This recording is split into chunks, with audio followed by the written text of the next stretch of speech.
Hello, and welcome along to the stream tonight.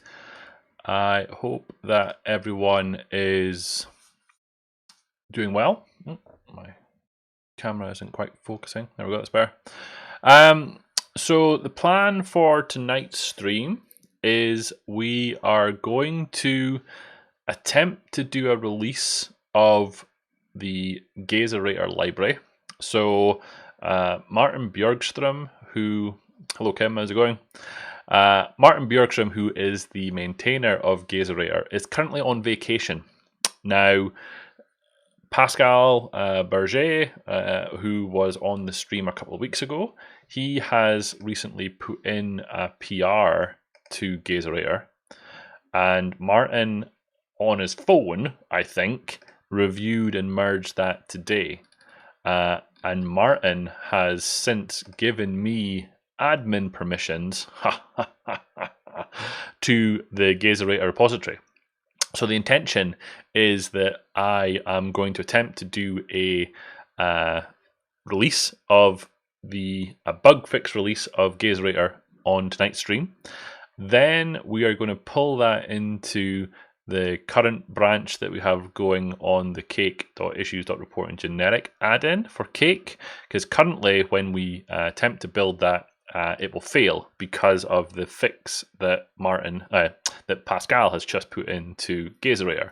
So a couple of things along that process. Like I say, we're going to release Gazorator, update it in Cake.Issues.Reporting.Generic, and hopefully everything's going to work. Wasn't there? So that's already gone out, Martin. I'm getting confused with my people here. So that's already gone out, Kim. So the feature request that you're referring to went out in 050. So that's the fix. That's the PR that I put in, which was to allow the passing of a dictionary for the viewback. So the work that we did in last week's stream has been merged and released into 050.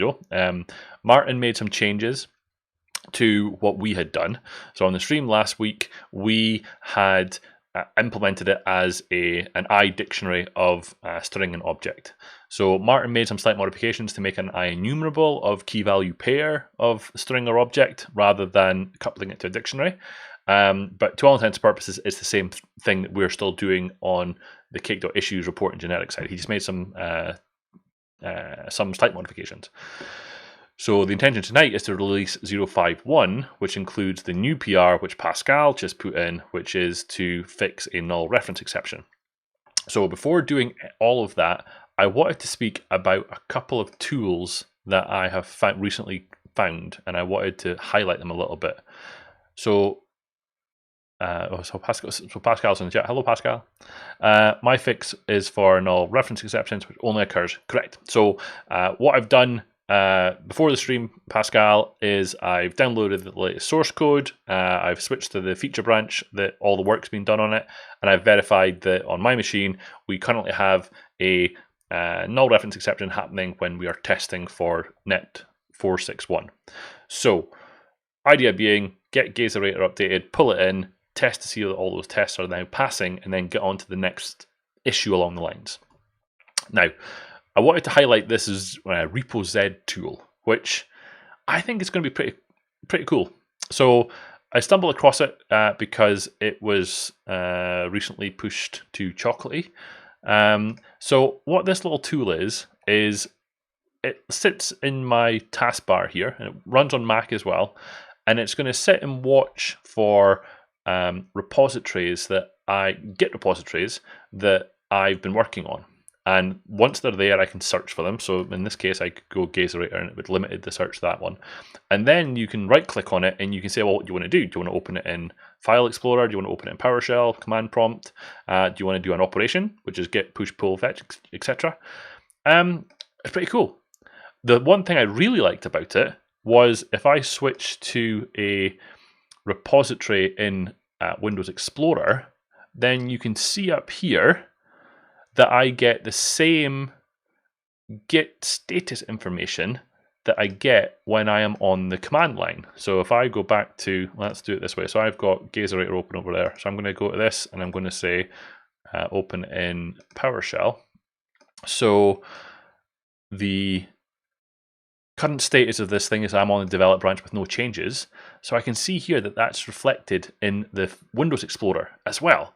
So if I were to do git checkout master here, oh, it's because I've got it open.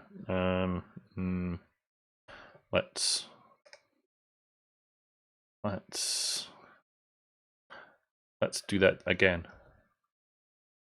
Should I try again? No.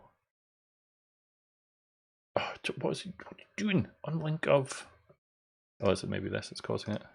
I just want to switch to the master branch. Okay, that's a bad example. Let's do this differently. Let's go to the. I wanted to show you this. Let's go to this one. So I'm going to open this one in File Explorer, and it's going to tell me that I'm on the feature branch. If I do the same thing over here, oh, I wonder if it's because it wasn't in administrator shell. I bet that's what it was. So let's open this in PowerShell and do git checkout develop. That's because I'm not in the administrator shell, that's what it is. So I might have to put in a feature request to allow me to open it. But let me just finish my demo. So if I do, I'm here, if I do git checkout develop, and I spelled develop properly, right? Then over here, you see that? It changed in my Windows Explorer. So I now know what branch I'm on just by looking in Windows Explorer, which is pretty cool, I think. So if we go back to this one and say git checkout feature GH3, watch the Windows Explorer behind it again, then it switched the branch. It knows what branch I'm on. And if I make changes, obviously, it will add into the little list here how many files have modified, added, deleted, etc. So I'm quite excited about it. Like I say, it works on my Mac as well, and it works on Windows. The other one, which, well, technically, open a Git repository and Michelle's back.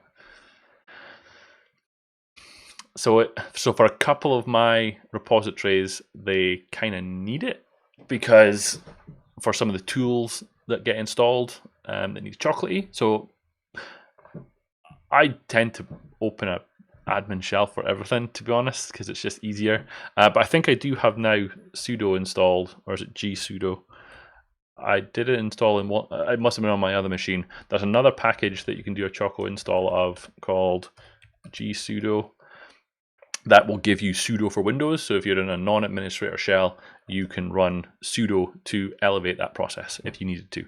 So with that installed, if we were to go back to here and do Gazorator and open in PowerShell, if I wanted to do a Choco install of something here, I could use sudo instead, and it would elevate me. I thought it created a. These are bad demos I'm doing. I'm sure it created a shim for me called sudo. I could be misremembering though. See, Chocolatey bin.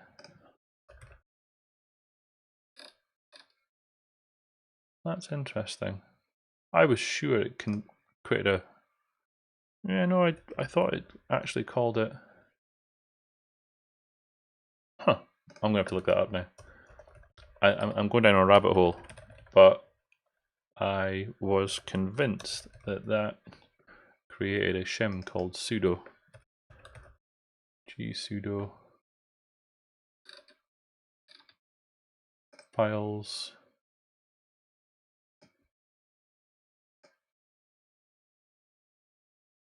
Oh, there is a. Interesting. I'm back to here a second.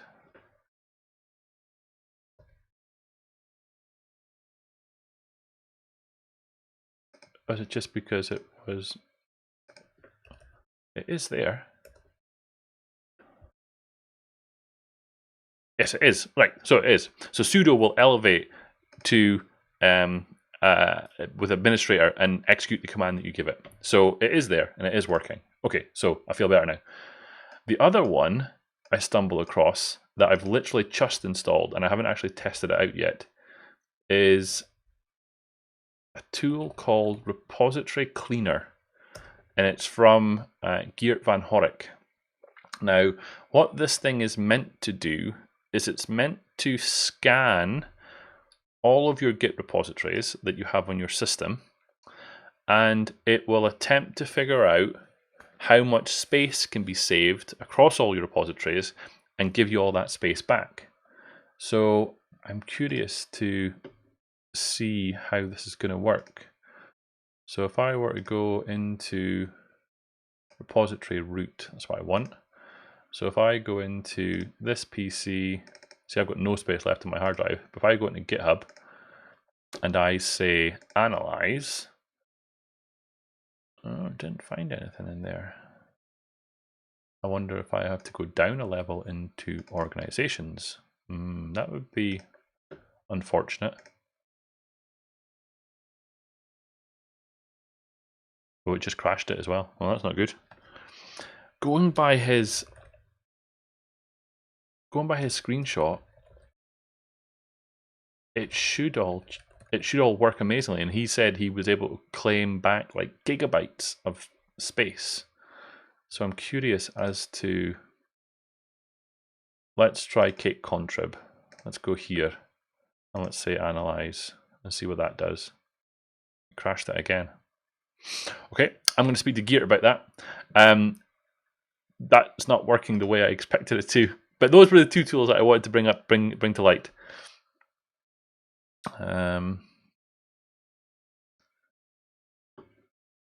Bin on path. So what you're saying, the files you looked at are yes, no, understood.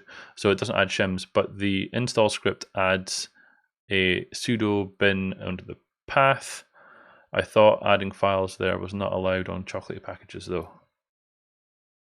Oh, hold on.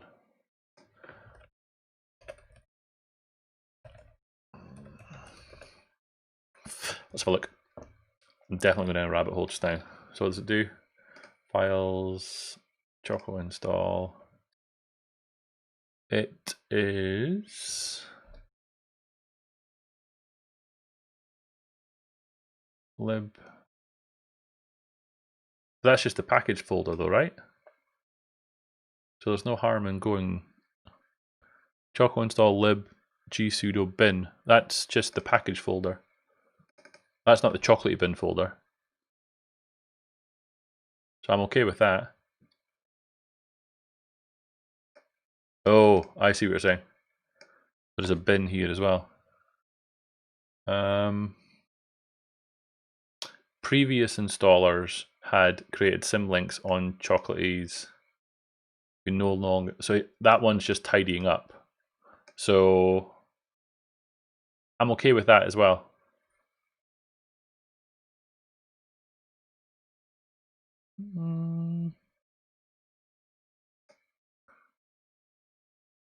I'm not sure I follow then, Kim. Why?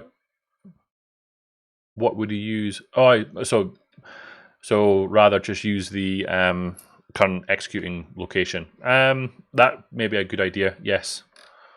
Was it me that approved this one? It maybe was. I don't know. I might have to go and check. So there's maybe something we need to follow up with there. But anyway, I feel I'm getting sidetracked. So the intention is to create a release of Gazorator. So I'm going to go ahead and try and do that. So cd into C. Oh, we don't have to do that now, but I'm going to do it the way I've been doing it. I could have just used my new tool that I've installed. People, Martin, and then Gazorator. Right. So Martin has requested that this release goes out on the 051 milestone. So we should have a milestone here. I'm going to go ahead and close that one for him because it's still open. I'm going to go ahead and close that one because it's still open. So we're doing 051. Now, Martin's merged this into the develop branch already. Personally, I would have had that come off as a hotfix branch off of master, but that's neither here nor there. So let's just go ahead and do a git checkout -b of release 051 from the develop branch. Okay, so we're on there. Yes, so Kim's followed up in the chat room there that would be the recommended way to get to the packages folder. Yes, absolutely.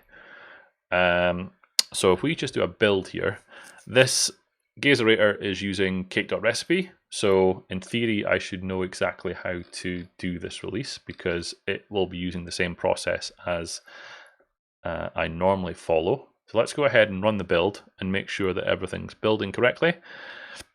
And if it is, we'll generate a new set of release notes, check to see what is created. Those release notes look happy, we'll merge the master, we'll push, and then we will publish that release. So did that create the right semantic version number? Let's grab this and scroll up a little bit. And we're building a beta version of 0.51, which is good. So let's wait for this to finish.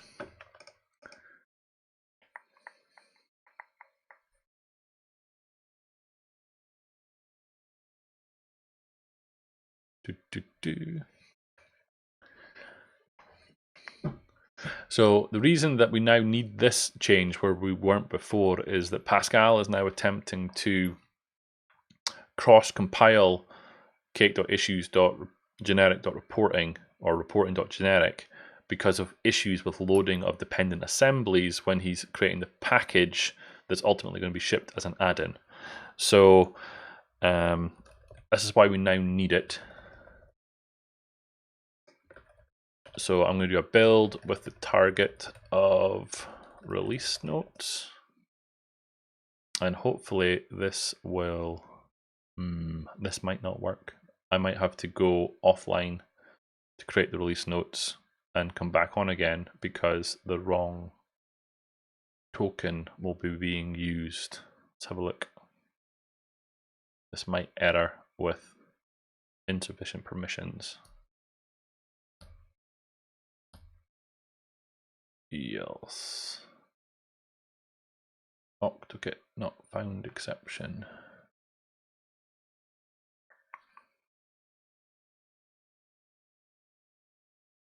Not found documentation URL. Hold on. 0.51.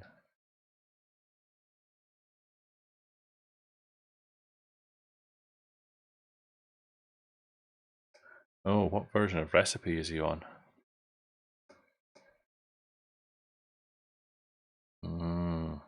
Is this an older version of recipe that doesn't have?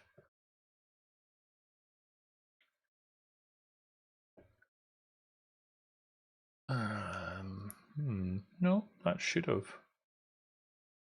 Repository owner, account name. Okay, let's try Gazorator. What am I doing wrong? Milestone is there with 0.51. The releases. So I saw that you did that. I did. I want to follow up with you at some point, Kim, on doing that because that if that's the way we're going to go, that feels like something we want to get into the Yeoman generator if I haven't got it already. But I wanted to talk to you about that one. No FF release 0.51. And let's try that release notes again so that it doesn't have the beta on it.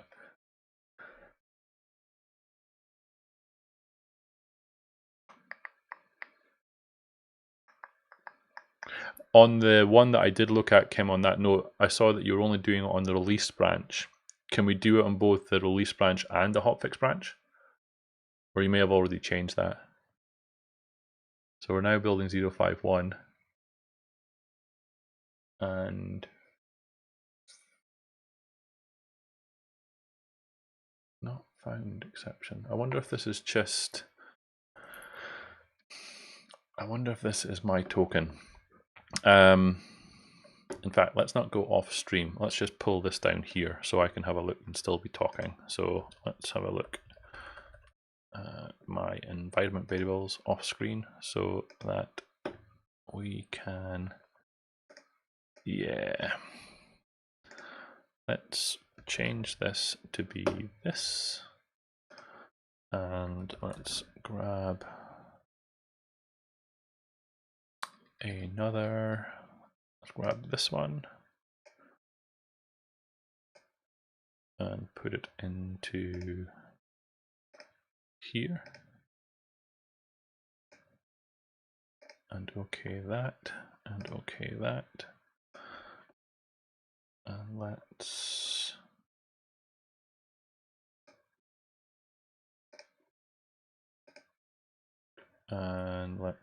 go back into organizations, people, Gazorator, and let's do build target release notes. Let's try this again. So bring this back in, and let's see if this runs.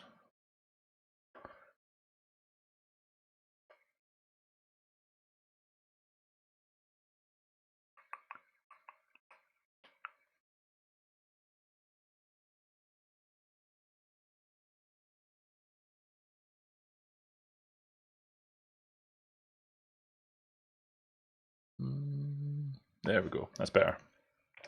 So it was just my token not having access. So that's just, I've drafted that one, that's fine. Could probably do that. However, initially I thought of just having the ability to manually trigger it instead of automatically running it. The one I added for Cake.Warp is specific to what I want. I see, okay. So the ability to manually trigger the workflow would be good. So I'm assuming that in here, I can, so let's go have a look at, can I go and have a look at Cake.Warp's workflows while we're here? So if I were to go to the actions here, and I were to go to create the milestone one, can I click that? Can I say, go gadget, run that workflow? I thought that was being added. Or can I not do it through the UI yet? Maybe that's a question to come back to. So that's done. So I'm going to do a git push upstream. No, that one. Oh, okay.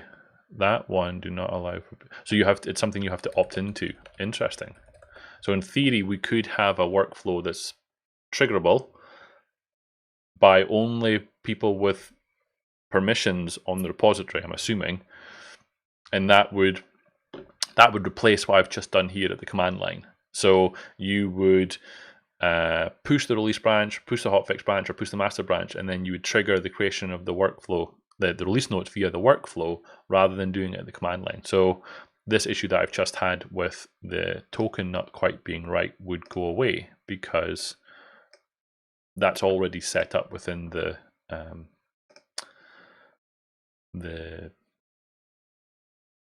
CI system within GitHub itself. So it would already be set up. That's interesting. I like that idea. Oh, okay then. Let's have a look. Let's grab this. Copy. So here's an example one. Paste this one in. Manual workflow controls when the action will run. Workflow using the UI or the API. And then it does some stuff. So I'm assuming though that I, as a complete outsider to here, can't run that. Yeah, but I'm assuming that you have a button in your screen that says run workflow. So, how am I going to see whether the build worked? Can I get to the details here? We can. Over here, click on details. And let's go into my history. Okay, so it's just merged that and it all succeeded.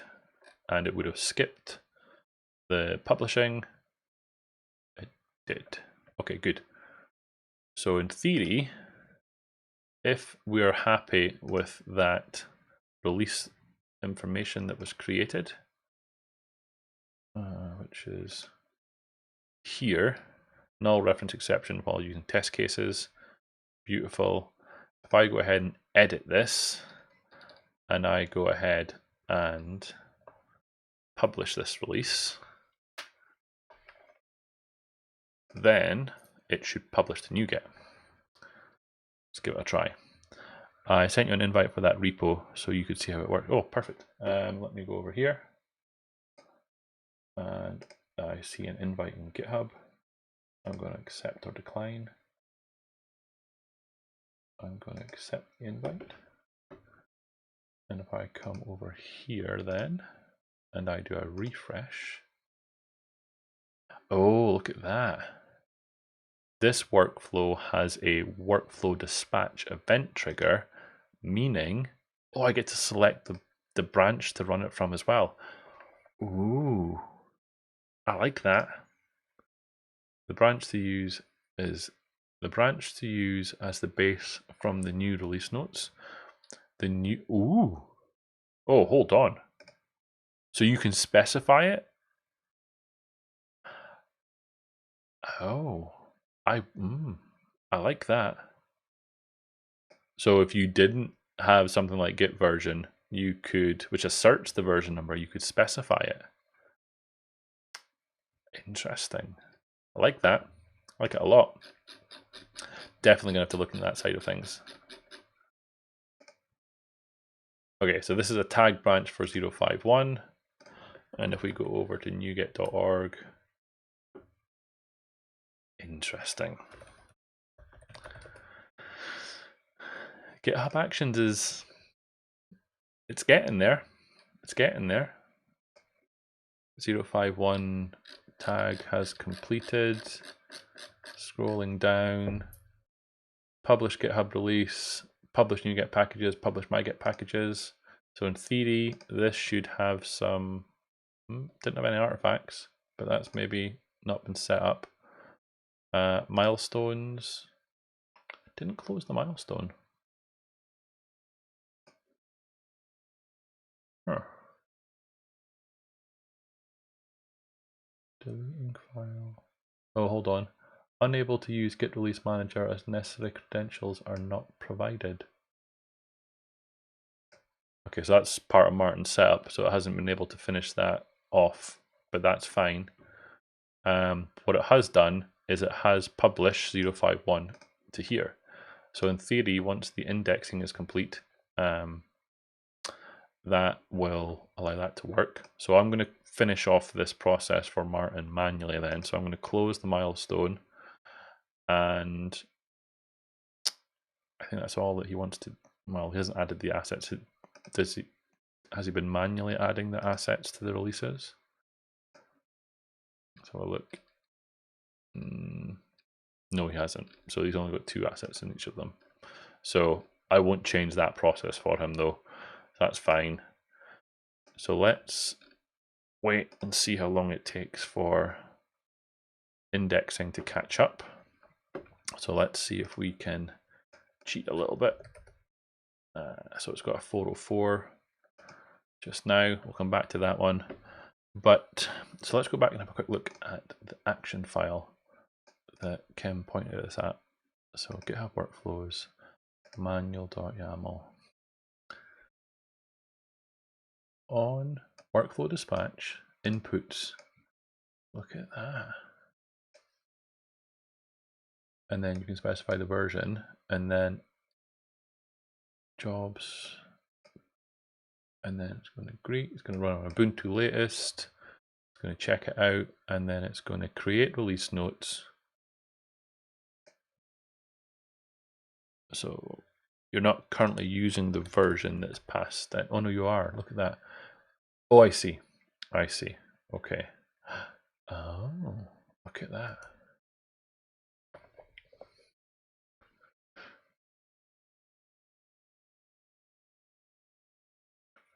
Switching to that and then running. I like it. I like it a lot.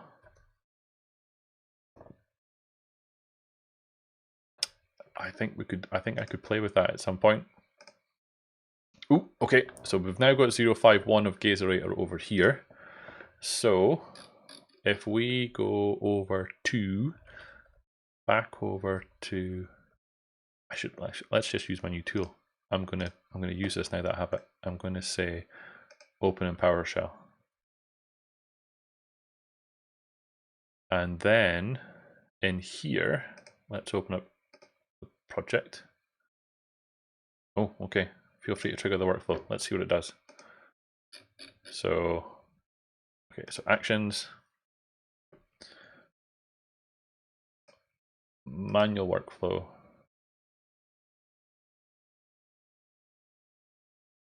and then run workflow. So what versions have you got set up here, or does it not matter? Put in a version higher than 0. So okay, so 050. Would that work? I'm gonna wait for a yes.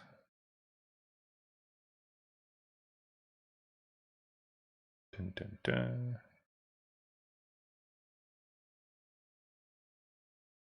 How much latency is there? Oh, okay.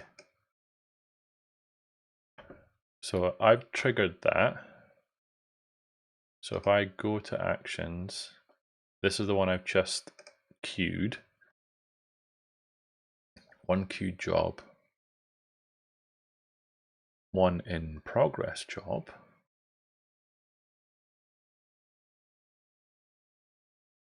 And then if we click on greet, we'll see it created a release branch 050. Look at that.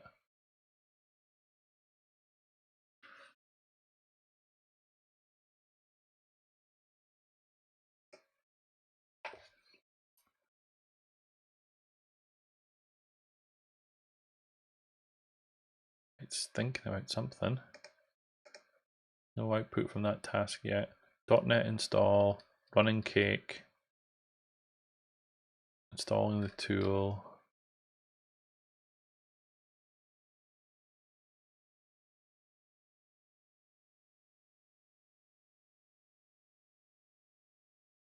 Git release manager. So then what if I go up here? Oh, look at that.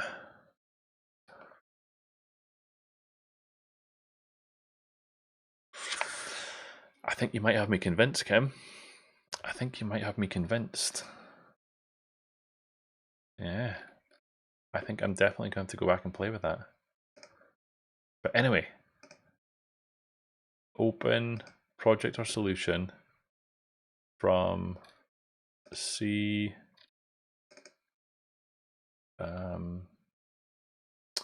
Where are we? GitHub, organizations, Cake-Contrib, Cake.Issues, source, this one.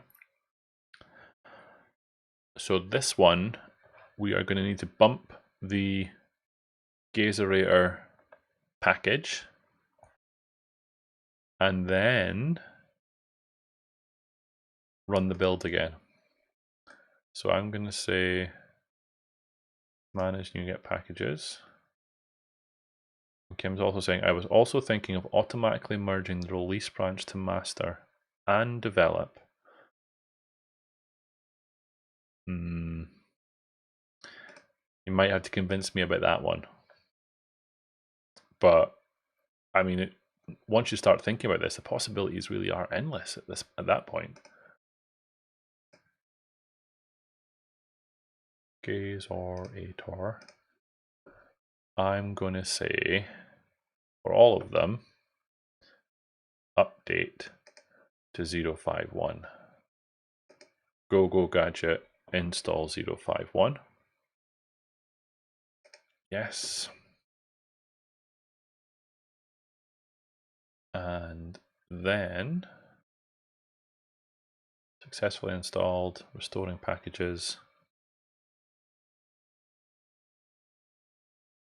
That doesn't fill me with confidence. That 72 errors are a little bit concerning. Okay.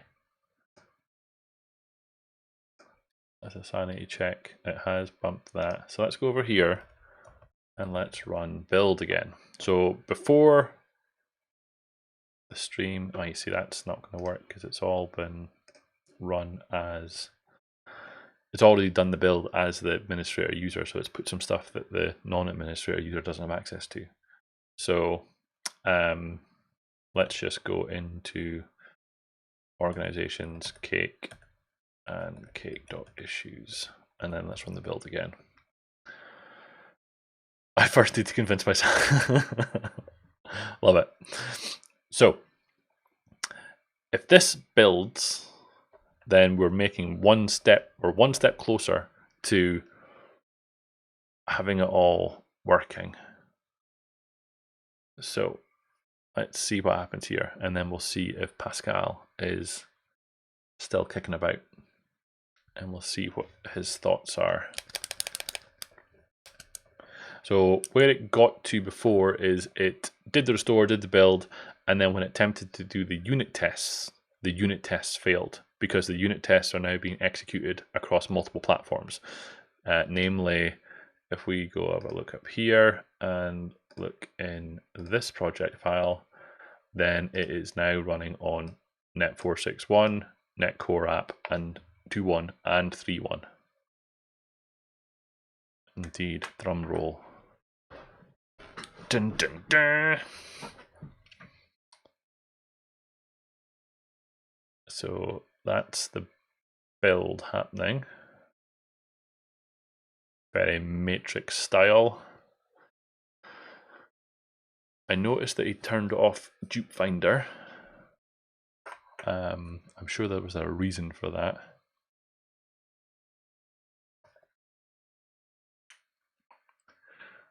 It got past inspect code for me last time, and then, like I say, it was the unit tests.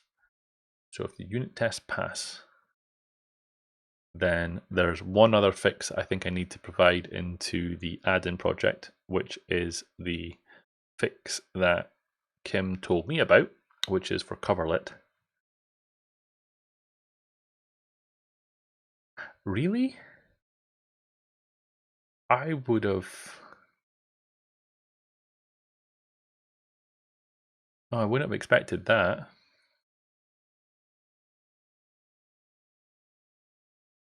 That's a shame.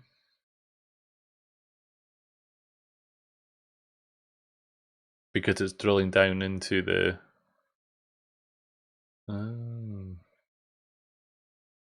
Because there'll be a intermediate folder created for each target framework.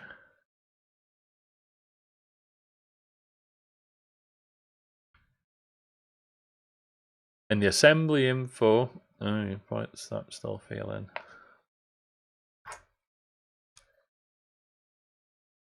Is that a different error message though? It's hard to say. No, it's the same reference. Now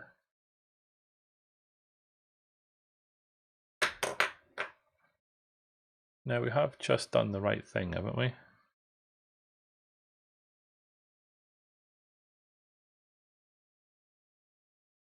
We did just do the right thing, didn't we? I think I've just released the right thing.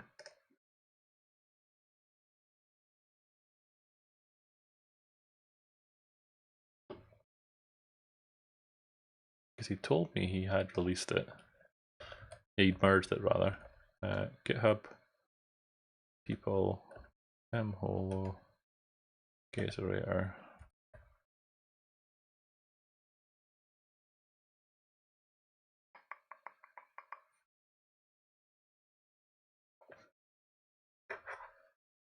So that was there, went into the develop branch. Develop branch was merged into master, which included the release 051 branch, so it should be in there. So that fix didn't fix it, unfortunately.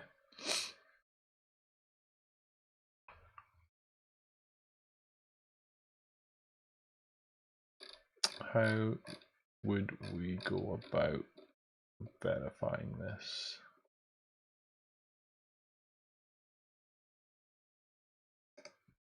A different object reference not set to an instance of an object error?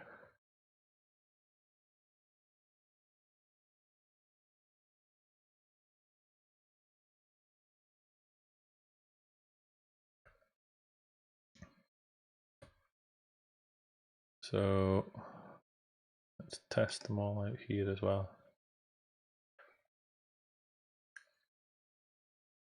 This might not be a valid test. Oh no, it is, because that's new as well. That didn't used to do that. It's now telling me which framework it's going to use.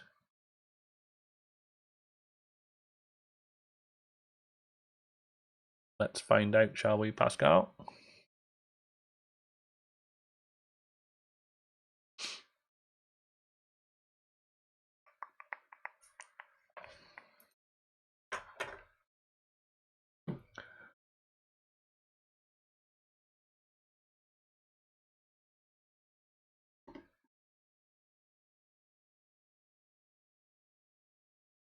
Just thinking.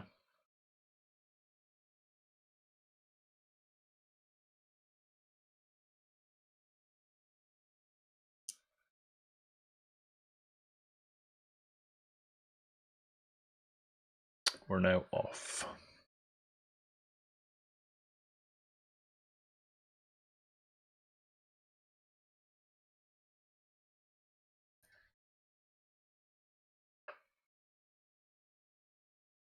There's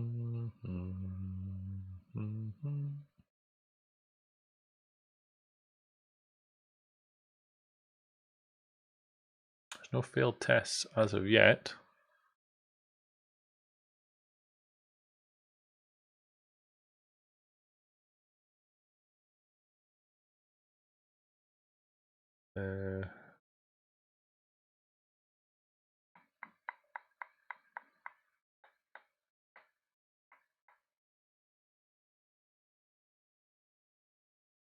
So can you confirm, Pascal, because I didn't run the tests in VS Test Explorer before pulling in the latest NuGet package, but were all the tests failing in here as well as they were at the command line?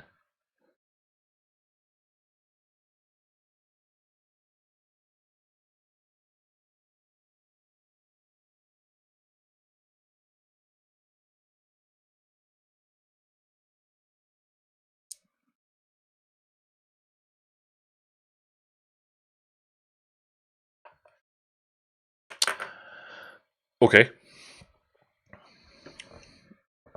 So then we are looking for suggestions on how to proceed. Because you've already had to make some modifications to the command line execution to re-enable the parallel code, or the parallel unit testing through coverlet. So we switched away from OpenCover to coverlet specifically to fix that problem.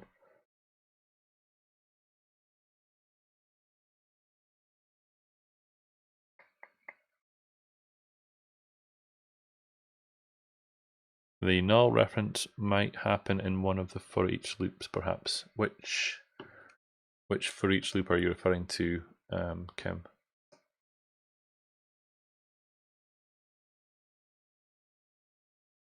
You're talking about within... no, I'm not following.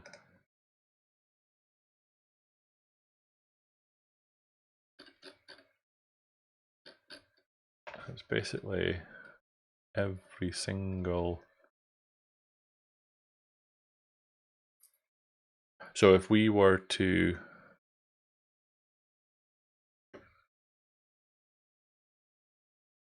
The null exception might happen in one of the for each loops, especially the one at line 70.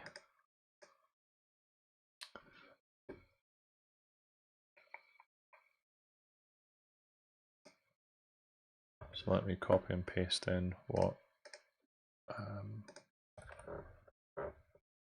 we're trying here.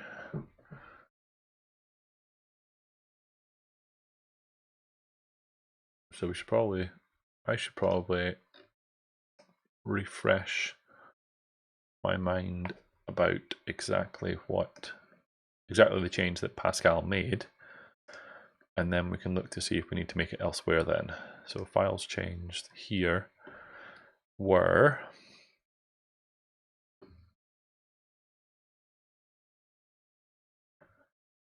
so this was the change that was made. So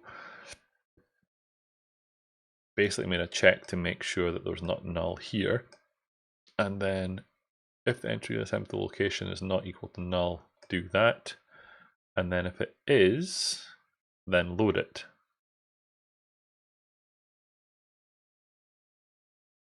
So the suspicion here is that this one, oh, I see. I mean, we can make a change. So I have the power now. So won't be null. I think it is unlikely, but it could be. So okay, let's do it this way. Let's close this one because I'm going to assume that they're all going to succeed. Let's make another change to Gazorator, build it, and then attempt to run it locally to test the unit test site before we make another change into the Gazorator source code. How about that? So let's open Gazorator, and let's find I've got two open. No, I want a second one. So let's go into here, GitHub, people, Martin, Gazorator, git checkout, develop, and let's play with this branch just now. Open project or solution, people, mhole, Gazorator. Okay, so in the Razor content generator.cs, we want to make some changes. Is that what we're suggesting? So Razor content generator.cs in and around line 70. So we're talking specifically about this one, correct? So what we're suggesting is this one. If the reference.location is not equal to null, then return. Is that what we're suggesting?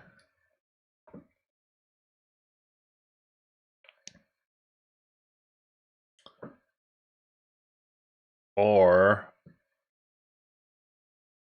yeah. I think that yes is from the previous question. So if this thing's is null, then what do we do? Also has the potential for a null ref, line 66. So I wonder about this one. So references.where in ref. So okay, so you're suggesting let's references dot where r dot location is not equal to null, then do that, and I need an extra closing bracket there. And since we've done that one like that, then let's do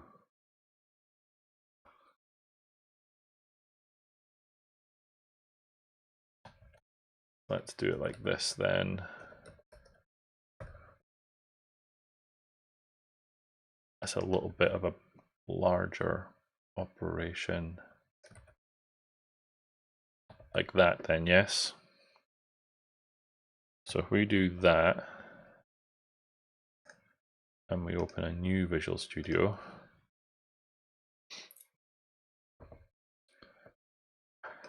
and let's open up, I've opened up the wrong one. It's not the one I wanted to open. Oh, hold on then. There could be lots of nulls here. Let's open up this one.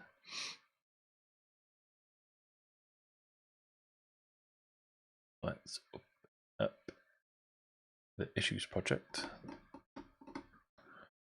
And let's have a little sneaky peek at where our assembly is being loaded from. So packages is Gazorator. Gazorator has that DLL, and the properties of this thing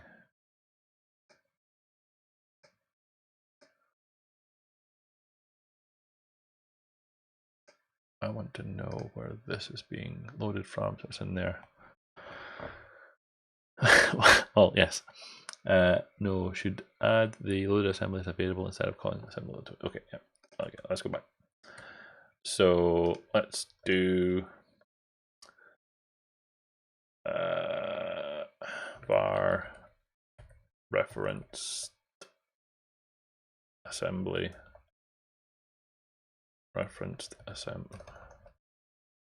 assembly equals this guy like that. If reference assembly dot location is not equal to null, then this guy. Yes. So if I rebuild that again, and then over here, let's have a wee sneaky peek in here and go into source, Gazorator, bin, debug, net standard 2. This one will have just been built. And if we go into where I was looking, which was this guy, C users vagrant, C users vagrant dot NuGet packages Gazorator 051 lib net standard, and let's replace that guy. And if we go over here and what's happening here? If we run the build again, let's just run all of it.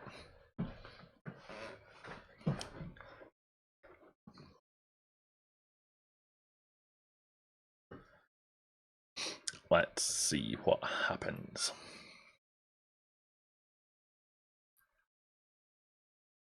And if this works, then we should make another PR into Gazorator.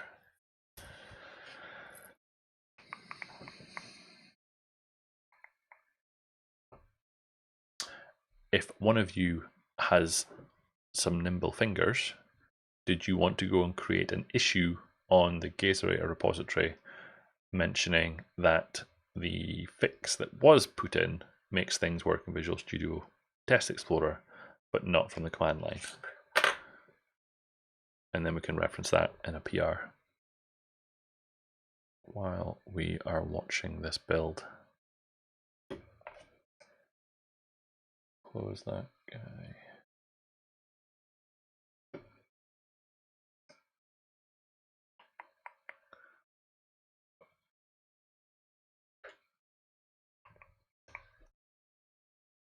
Let's have a little looky. Thank you, Pascal. I appreciate it.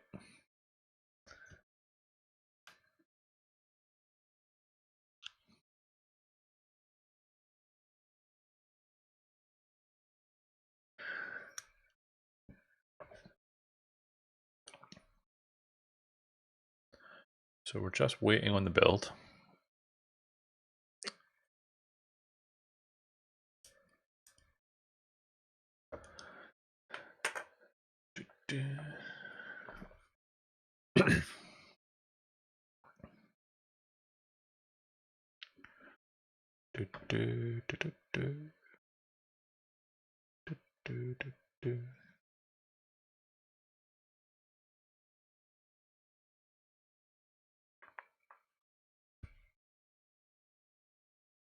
Getting close.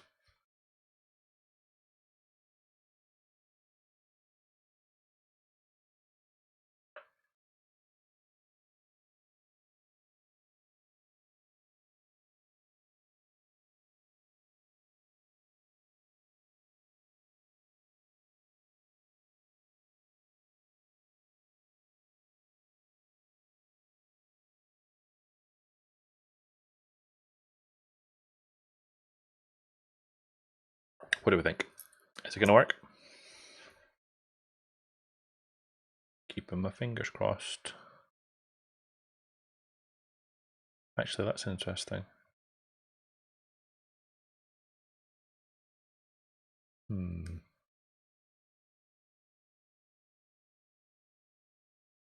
don't dare to say. If we start seeing a wall of red text, then things didn't go well.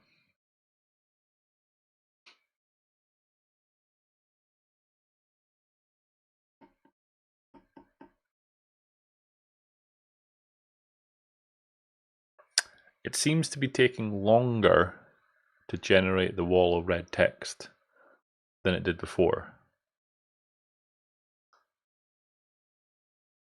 But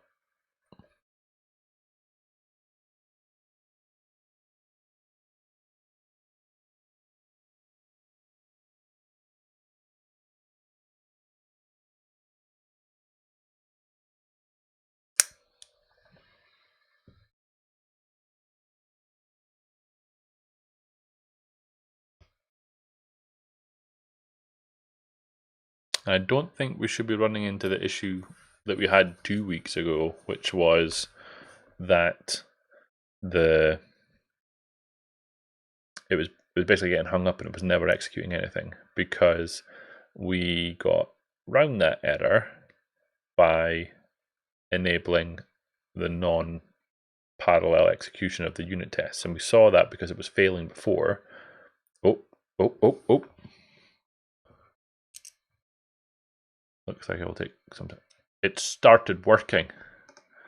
So the tests for the 461 target framework succeeded, and now it's doing Netcore app 2.1. And if this succeeds, it will do the same for 3.1. Thank you, Pascal. We will be referencing that in just a minute. But if these unit tests pass, Pascal, is there a way to test the unit tests?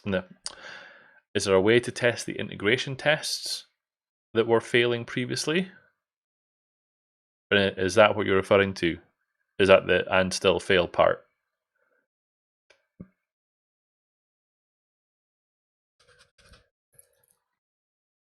Yes, that's what I'm referring to. Can I test that part locally before pushing up onto, Azure pipelines? And if so, what do I need to run? Oh, the new spec needs to be updated. Okay, well, okay, that's different. So that's Gazorator. No, I can't really open it just now. So what needs to be updated there?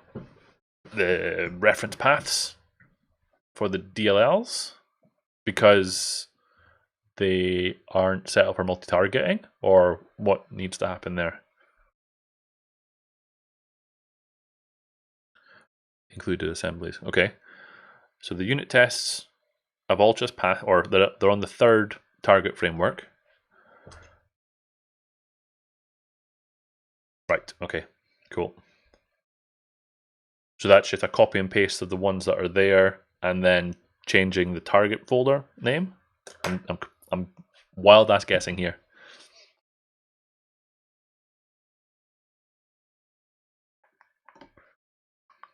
And you'll need to find out which ones to ship. And how does one do that?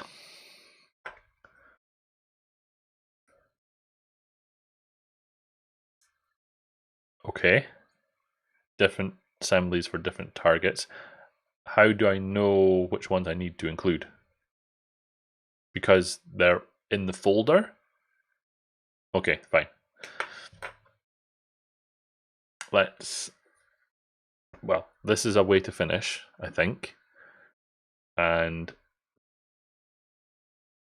okay. So how do I try it out? That was the final piece of the puzzle.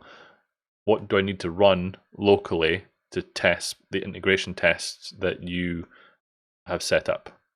Can you put that into the chat window so that I can try that out, please?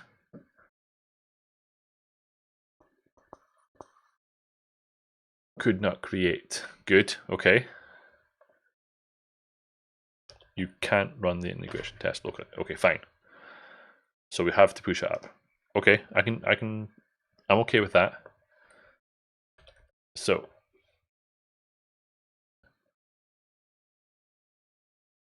well, that would be well, yeah, okay. So that's a first pass. If I can get the integration test working on my system, which is Windows with .NET Framework and Windows with Global Tool, that's so it wouldn't cover all of them, obviously, but it would test out the one that I have here. But the tricky part is to get it to run on Windows and Mac. Yes, no, absolutely. Don't argue. I'm not arguing that part. So in here, I see. So everything was Net Standard 2. So we're going to need to. It did work. Or so let's catch Kim up. It did work. All the unit tests pass. The packaging of the NuGet package is now broken because it can't find some of the files that it's expecting it to, because that doesn't exist anymore. Because the folder structure has changed, because we're now multi-targeting. So previously in our build artifacts, in our temp, in our published libraries, there is no net standard anymore. There is one of these. So now we need to update to include these ones, or the selection of these ones, and then decide what we need to include within our new spec file. So previously,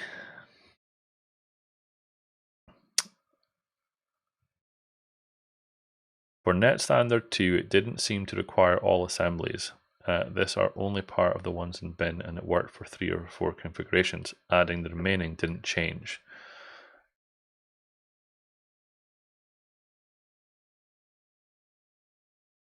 That's pretty easy to do by using globbing, assuming all DLLs can be included. Also, part of them come already with the runner, but this might be different. So yeah, so the issue that Martin brought up was that some of the Roslyn DLLs are already shipped as part of Cake, and we don't want to ship those as part of the add-in because it'll result in conflicts. So should I start with these as an example and do this for each of the frameworks? Let's start there. So net 461. I'm going to start there, and feel free to shout if this isn't what you want me to do.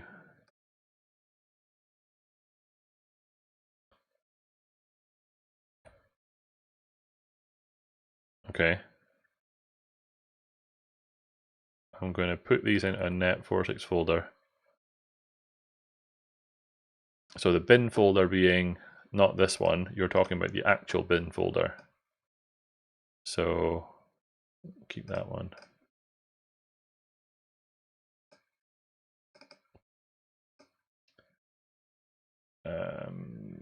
this one, source, this one. You're talking about this one, just to make sure that we're on the same page.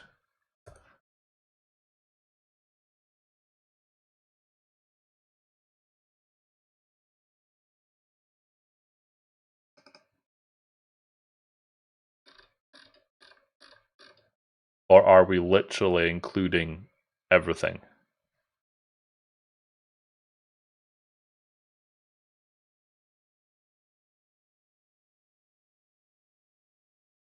I mean, I'm perfectly happy to go down that route if. Okay, so help me out a little bit. Which ones do we want, and which ones do we not want? How do I know that? Okay, so we don't want Cake Core, we don't want Cake Issues or any of the Cake Issues stuff, but everything downwind of this we would want to be included. Is that correct? So there's 111 DLLs in here. Oh, see that I don't like the sound of. Should we start by including everything and take them away, or do we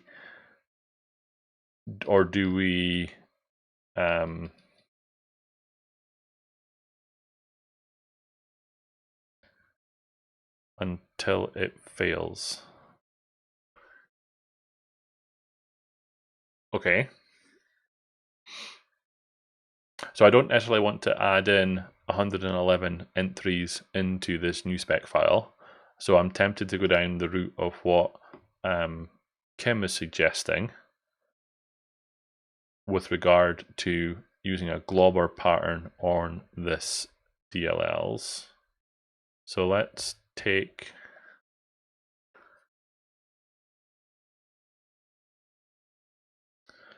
let's start, shall we, by doing file source equals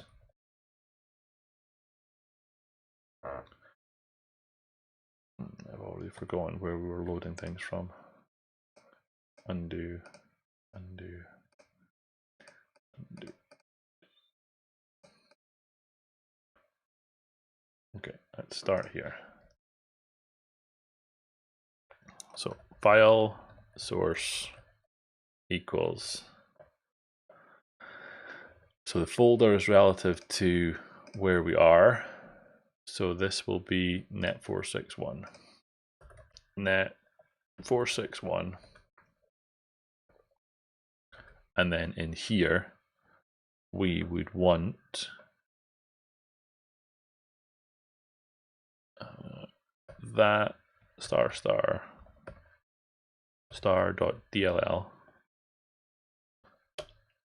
target. We're missing something there. Target equals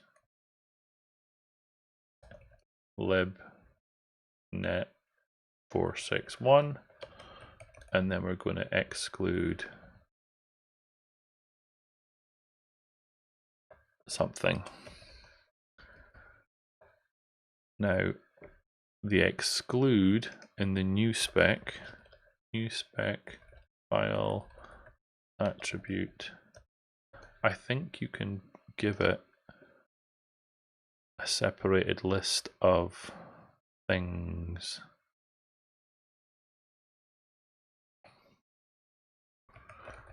Exclude a comma delimited list of include or exclude tags. Oh no, it's a dependency. It's a dependencies element. File element. A semicolon delimited list of files or file patterns to exclude from the source location. The wildcard character star is allowed, and the double wildcard implies a recursive folder search. Okay, so Kim's already. Let's copy and paste that in to where we were, and let's see what it looks like. So copy. So we've got exclude star code analysis cake.dll cake.issues system.dll. Okay, I'm willing to give that a try. Paste. Let's remove these.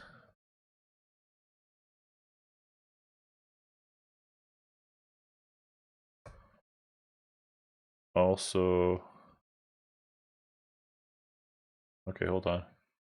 So cake.core, I'm seeing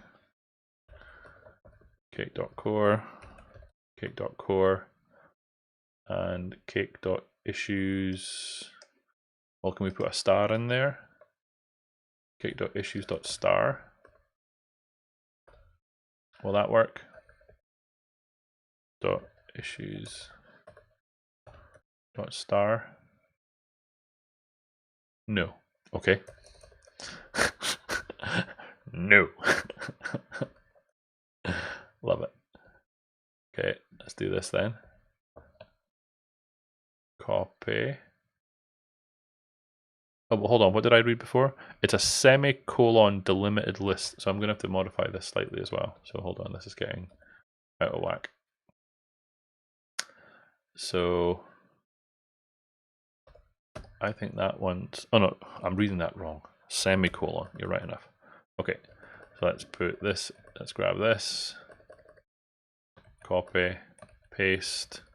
Cake.Issues.Reporting.Generic. This one. Cake.Issues.Reporting. So grab this guy again. Copy. Paste.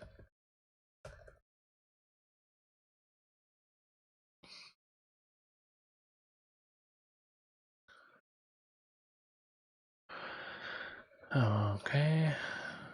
Oh no, hold on. You need. Hold on. I did that completely wrong. You need Cake.Issues.Reporting.Generic, but not Cake.Issues or Cake.Issues.Reporting. Fine. Also, you should already be loaded by Cake, I think.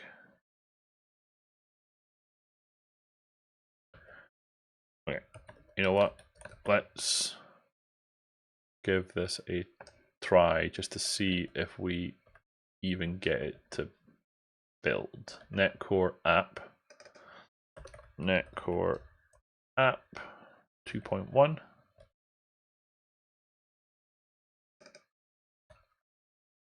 Netcore app 3.1. I've got an extra 2 in there. So then this goes into here, 0.1. And this goes into here, 0.1.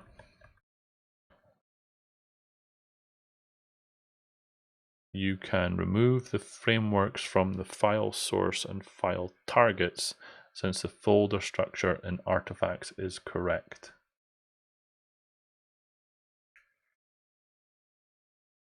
You can remove, meaning that I would only need one line here, as in this.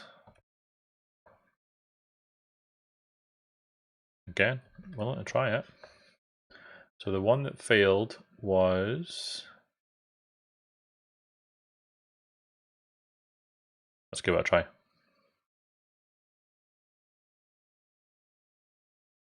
Error executing create NuGet packages.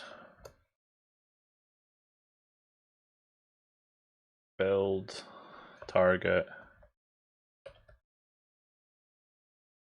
exclusive. I just want to see if it will do anything at this point. and then Pascal's brought something up that we'll need to look at. So that's the bin folder that I was in. Net standard, that was where I was copying stuff to, so it's this one.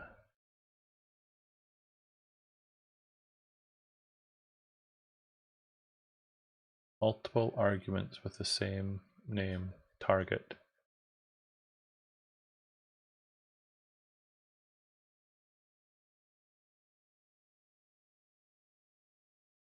What version of the bootstrapper is being used here?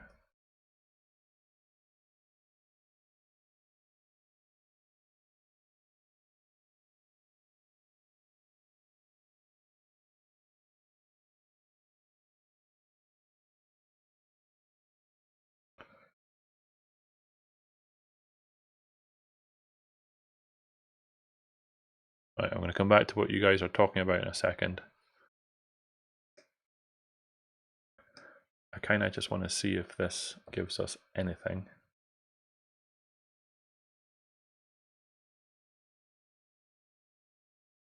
Okay, so we've got a 1.8 meg file. What's in it?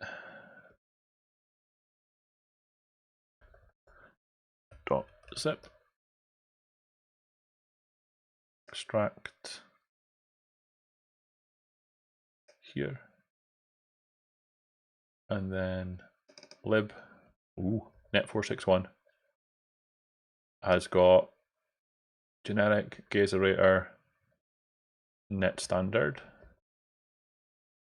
Newtonsoft JSON, and Newtonsoft.json. So this one didn't have a Newtonsoft.json in it. Okay. Okay, so what are we going back to? Sorry. Runtime might also be the cause of the issue for the net standard error. Blah, blah, blah, with the exact error message. Could not load file or assembly system.text encoding. But as for Win, but it has it for Win while net standard work with core. So what am I doing here? So am I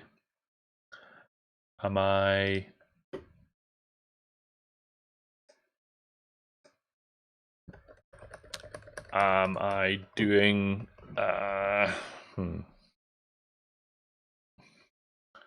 just continue? As in what now? Sorry. What does that mean? Should I fix Gazorator and try pushing to see what happens on the integration tests? Or what should we do next?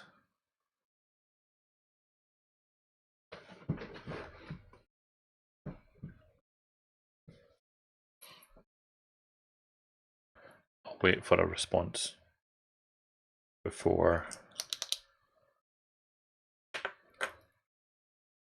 Or should I now test the... Okay, so you gave me a link before, which was to the Azure Pipelines.yaml file. So if I click on that, no, or I don't need to click on it. If I go to the Azure Pipelines YAML file, hey Stevie, how's it going? Integration tests for Windows with .NET Framework, VM pool, blah. I will need to do this because I won't have that. Might have Node though, so let's give it a try.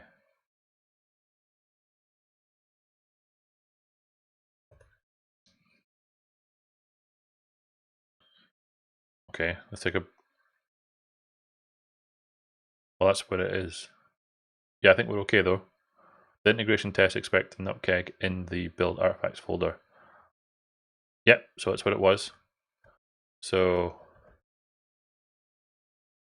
the nupkeg is there.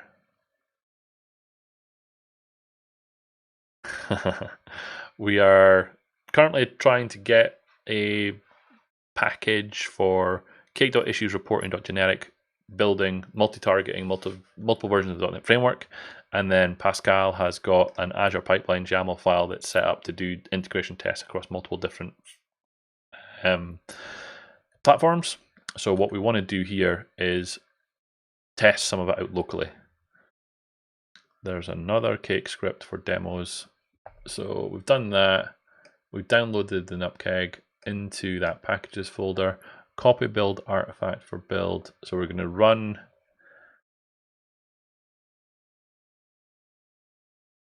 We're going to go into the demos folder, is what you're saying. So cd into demos. And then in here, I'm going to run the build.ps1. Is that right?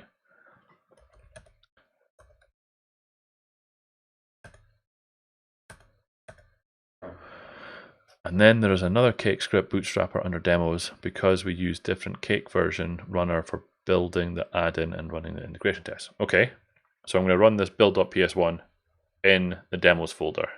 Yes? So hold on. Don't know if I got the. I'm just going to go with build.ps1. Let's see what it does.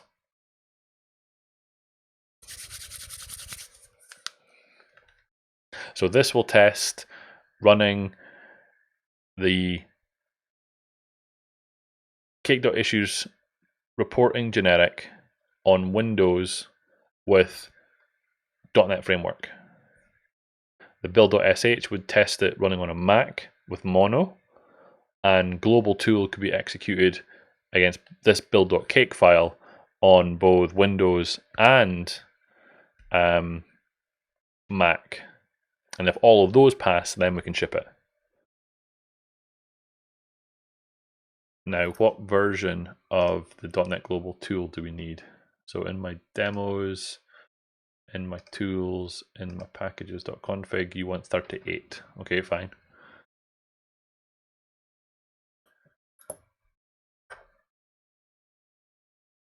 It is already installed. What does that mean?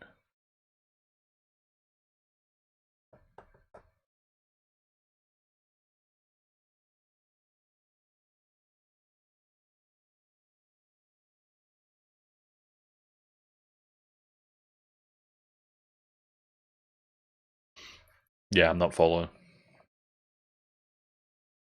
Are you saying that this build.ps1 is going to put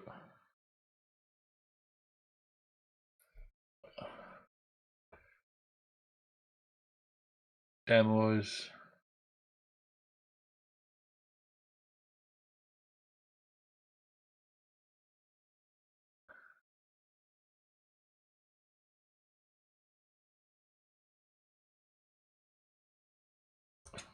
See the .config folder.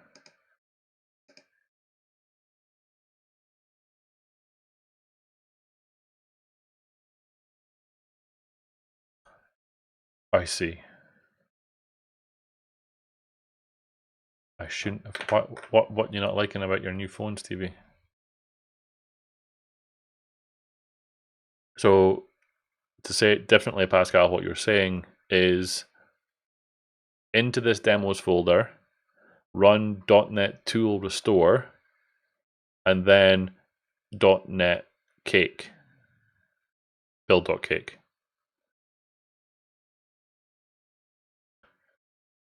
Yeah, I'm on the iPhone train, as you well know. Right, with you, Pascal. Okay.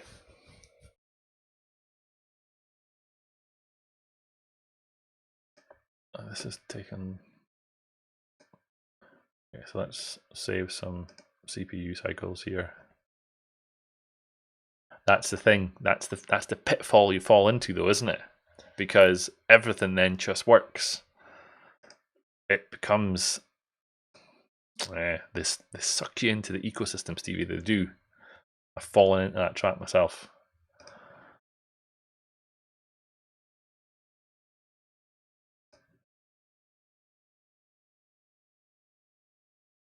How do I know if this is? Do I see any more output with this build.ps1?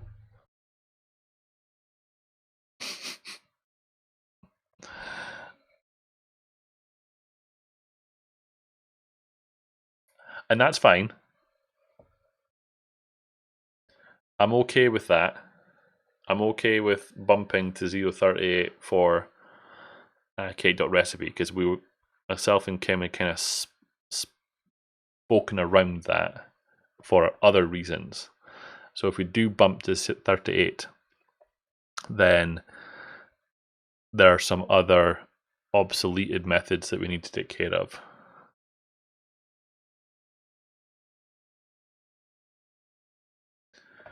So if we go back up here into my demos folder, into my tools folder, and it's doing stuff, hopefully. And yes, the workarounds, it can be removed as well, yes. So I'm now concerned about the size of my, I've still got 1.4. Should be okay, hopefully.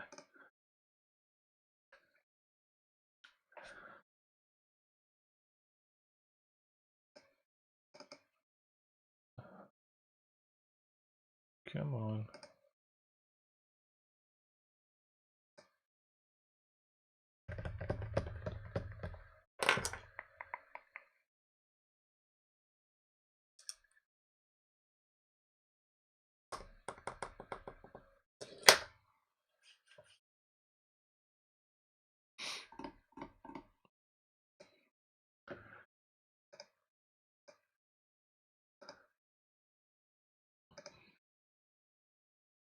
Come on.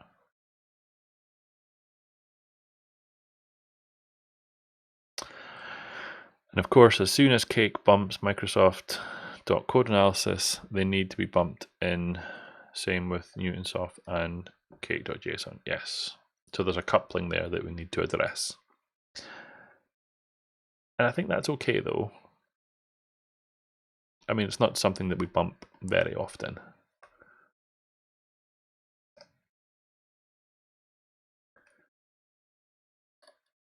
Are we sure this is doing something?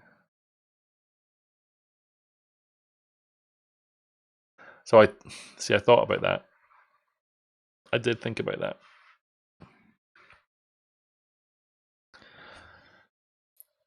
I had the same thought, but I don't know. It wouldn't work out of the box. We would have more work to do. And I don't know how much work that would be. That feels like a re-engineering of something that we don't want to do, if I'm honest.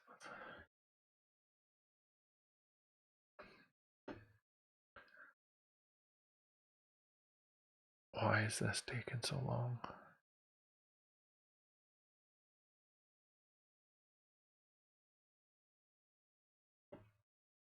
It's not that big a file, is it?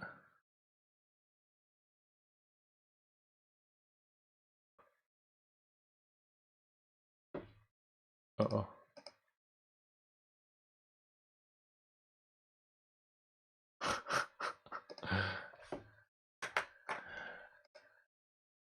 I was just telling folks on my story about your new tool.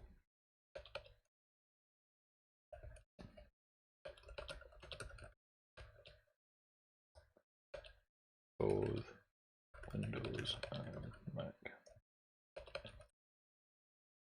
Really liking it so far. So the author of RepoZ has just tweeted me. 400 megs. My internet connection's not that slow. No, doing something. Hold on. Let's give it another couple of minutes.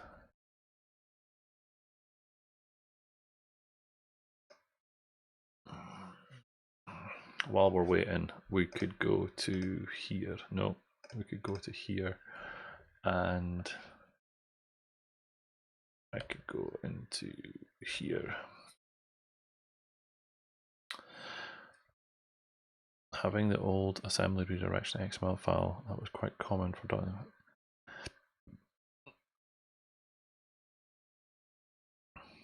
So that was what I thought you were referring to, but I don't know if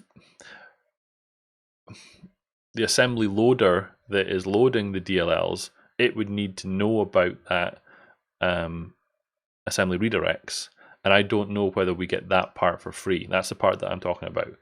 I don't know if there is additional work that we needed to be done by us within the Cake process to understand the assembly redirects to then know that what the range is that we're allowed to load in. That's the part I don't understand, or whether all of that is taken care of for us by the assembly loader directly. I don't know.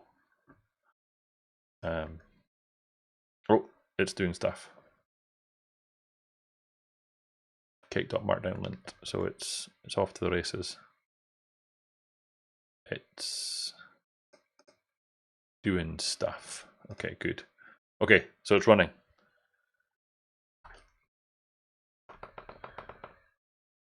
So what are we looking for here, Pascal? Did it just out and out fail?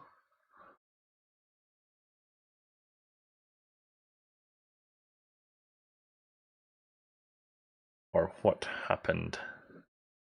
I would assume it would be taken care of by the assembly loader. Yeah, see, that's the thing I don't know. I don't know enough about the innards of that part of it. Creates a bunch of docs. Okay. In here, we've got an index.md.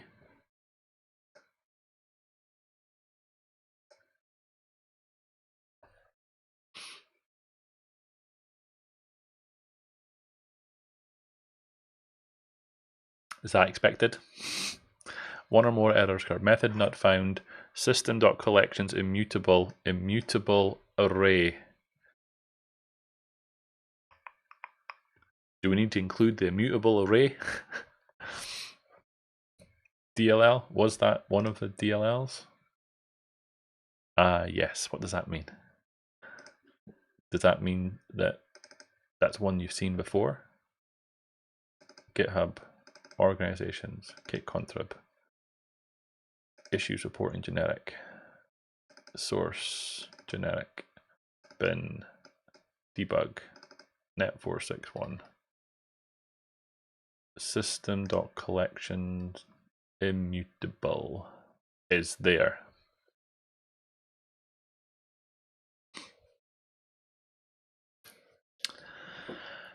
So you're saying I need to put that one into the nutcake. Is that what we're saying?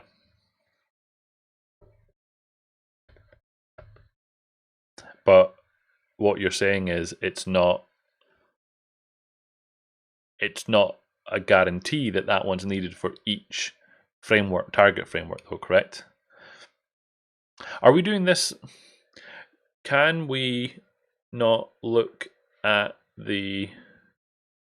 No, because it didn't include them. And then repeat until it works. So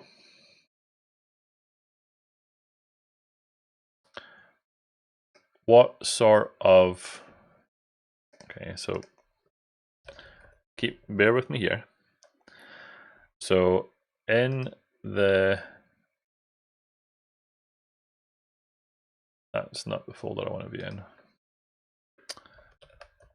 CD, upper level, code into there. CD back into demos for later.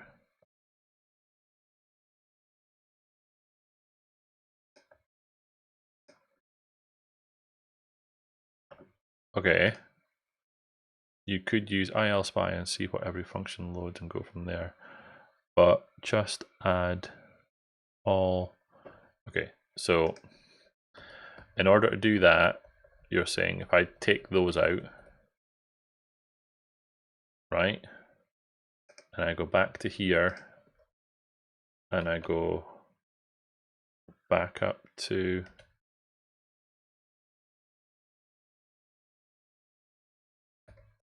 if I go back up to here, and then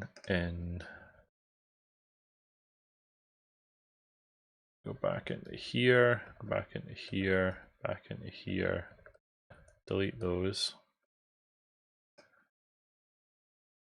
And then if I do this one again,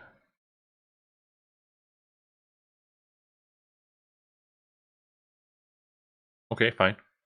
Yeah, that makes sense to me. So let's regenerate that nupkeg with all of the system DLLs in it, so it will be noticeably bigger than the 1.8 megabytes.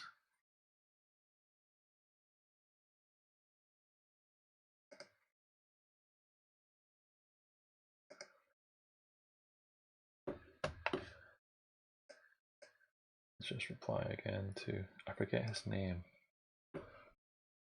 He's from Germany, but I can't remember his actual name. The creator of RepoZ. Andreas. There we go. So Andreas. I'm not going to try and butcher his last name. It's got like an umlaut in it. I'm not even going to try. But it's Andreas. Let's stick with that. And I'm going to say, you are very welcome. Okay, so we're now up to a 5.2 meg file. So if we cd into demos again and run the build.ps1 one more time.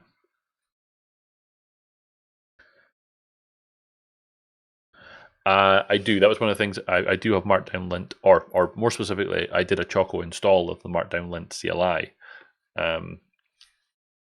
So I think so.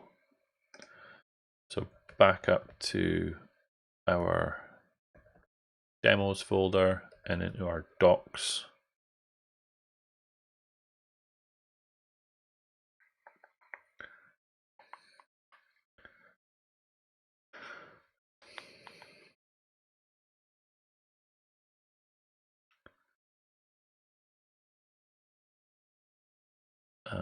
Jericho, I saw Jericho's name in the chat room, so he was doing stuff. Or he was around. I don't know if he's still in the chat room, is what I'm trying to say. Okay. So that didn't seem to work. Let's just have a quick check in here.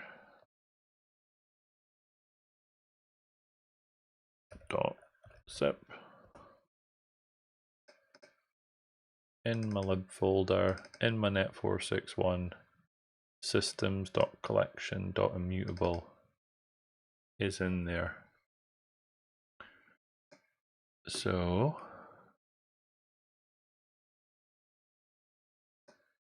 that seems to be the same error that we got before.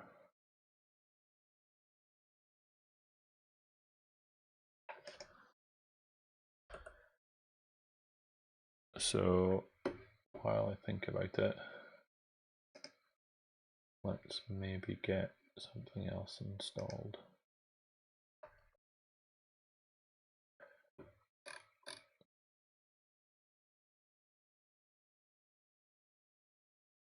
Well, let's see if we can narrow this down a little bit and do a Choco install of Fusion++. So this is another tool from Andreas, the same guy that creates RepoZ. He has got a new modern equivalent of the Fusion log viewer, and I'm wondering whether this will help us identify what's not being found. So now we should have Fusion++. There we go. So we might be able to see what isn't getting loaded when we run this. Please introduce yourself. Beautiful. I'm going to say record. Okay. And I'm going to say run the build. This may generate lots of stuff, but it might also help us understand what's going on.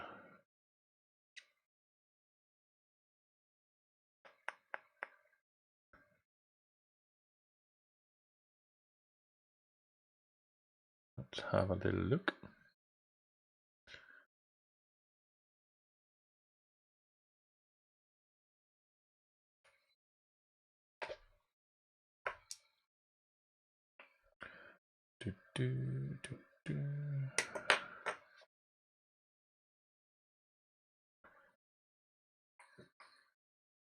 Okay, so back into here and we say stop.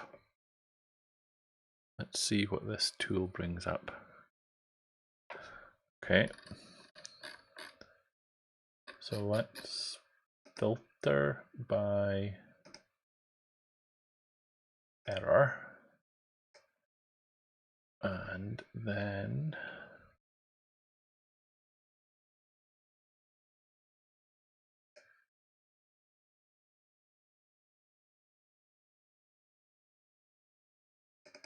that wasn't necessarily the error that I was expecting, but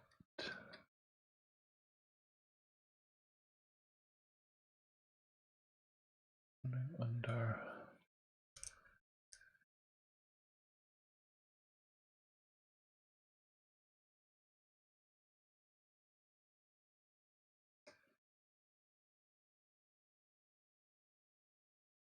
that's not the error I was hoping for.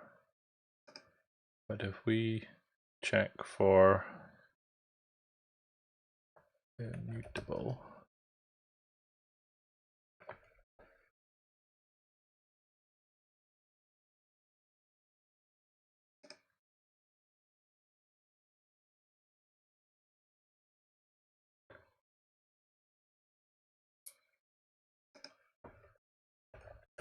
system dot collections dot immutable. There's 9 of them.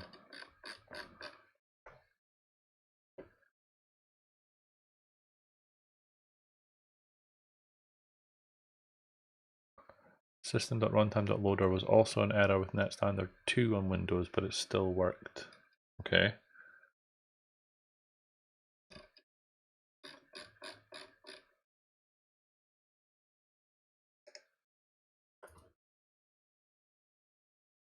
So they're all the requests for system.collection.immutable are attempting to use the same version at least.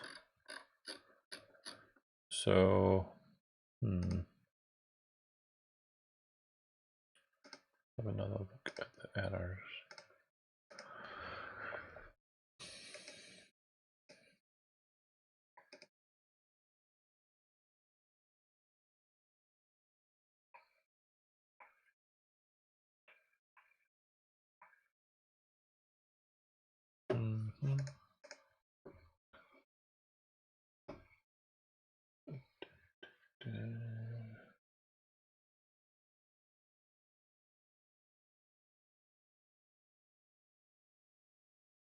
Oh, I see what you mean. I've just loaded the Azure Pipelines error on the other machine.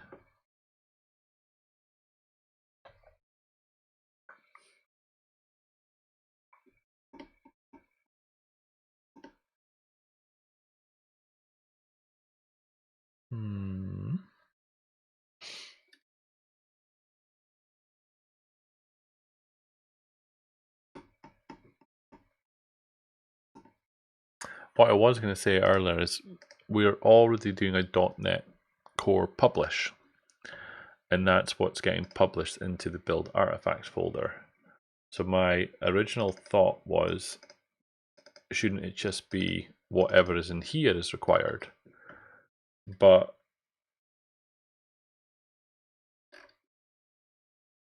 we're now including pretty much all of those.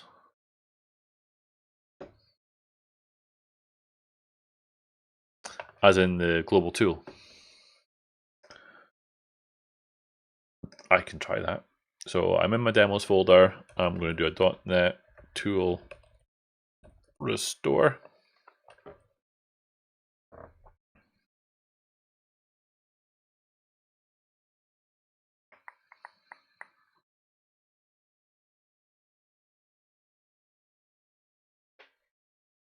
Cake tool was restored. So then I should be able to do .NET Cake.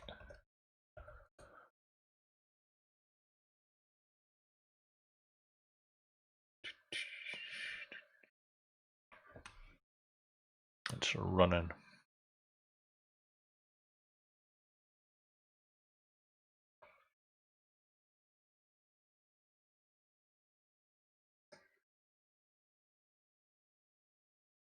So back into my demos folder and into my docs folder.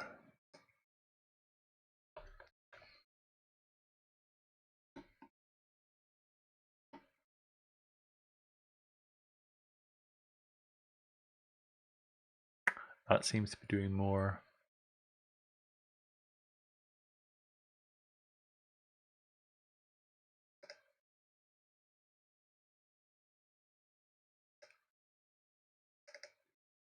Why don't I see the files?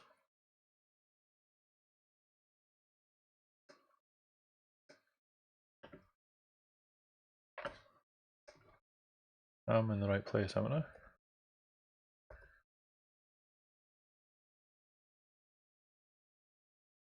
Demos, docs. Were they in the wrong place? Or are you in demos, upper level? Alright, so it's in the wrong docs folder. So it was in this one. Okay, fine. So it's done a bunch of stuff. So in here, we'll see some stuff. Beautiful. Okay. So that works. So running with the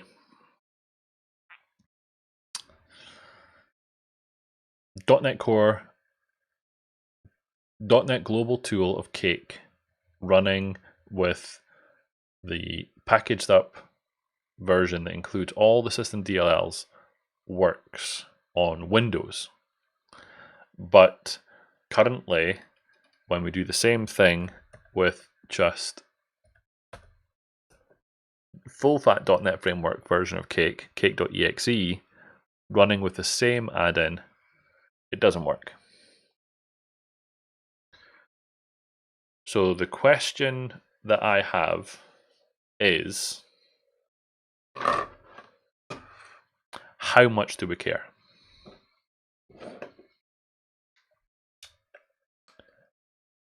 How much do we care if it doesn't run with the .NET Framework? I know you're probably going to say lots, but I'm just asking the question anyway.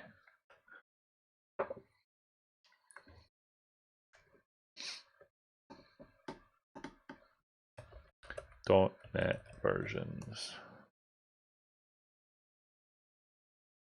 Oh, Choco install .NET version detector.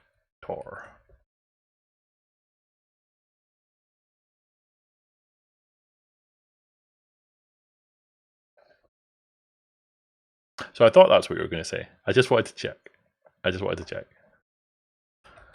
So .NET versions.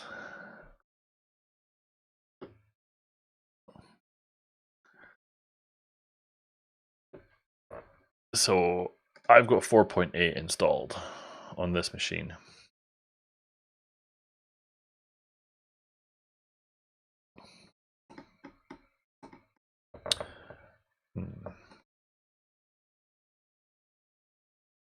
So new question.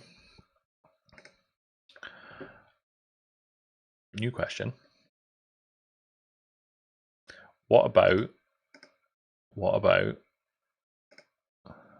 source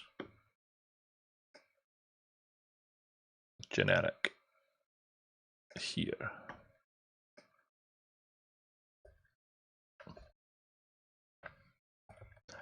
It's more of a guess than anything, but how would you feel about that?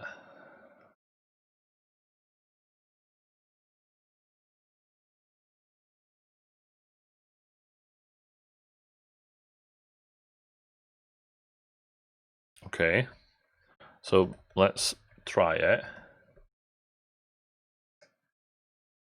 That's commented out, that's commented out. I'm just wondering whether it's worth a try. It's kind of where I'm at. Given that we're already aware that there's some issues with the whole 461, certain things not running, blah, blah, blah.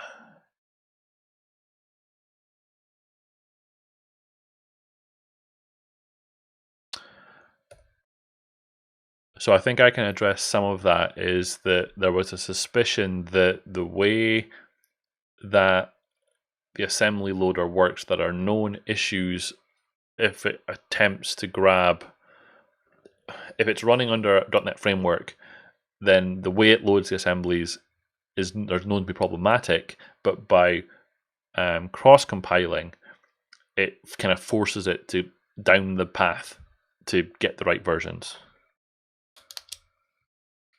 Net standard didn't work on, so yeah, there was an issue with the way that the DLLs were loaded if you don't cross-compile compared to whether if you do. So back to here, if I cd up again and then rebuild this using 472, see what this does.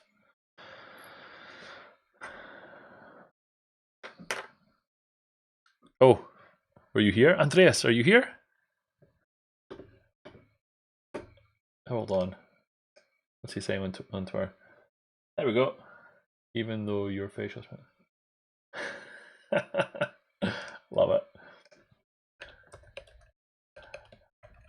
That facial expression was certainly not directed at Fusion++.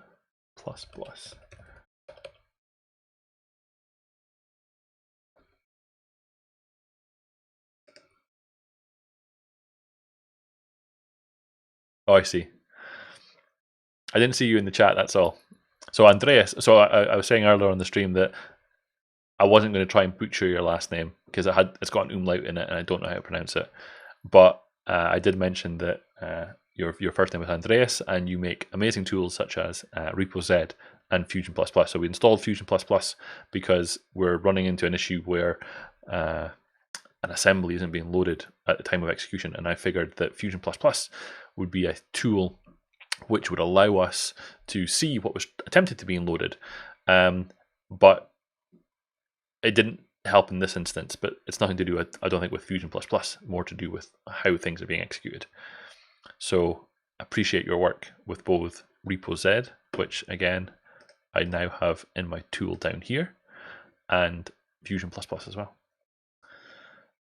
And I installed them both through your Chocolatey packages that you create for them as well. So they're now on my system and they will inevitably remain there because I will, when I rebuild my system, I'll rebuild it from what I've got installed. So I'll always get the latest versions installed. So we're currently just trying to rebuild the said project, this time targeting .NET 472 rather than .NET 461 to see if that makes a difference.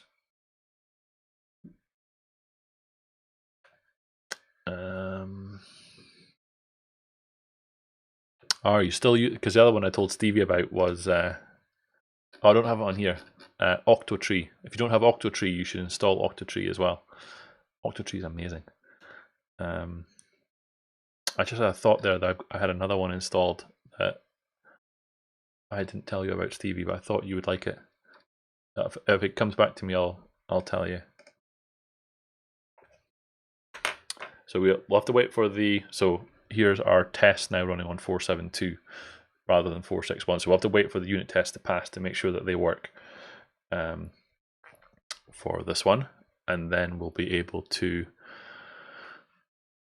I'm now curious whether, if we go down this path, I'm now curious whether the bug fix that we're potentially putting into Gazorator is then required as well. That's maybe job for a different day as well. It's coming up to the top of the hour, so I'm going to have to finish soon. But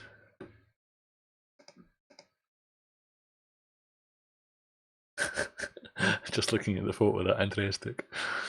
Oh dear.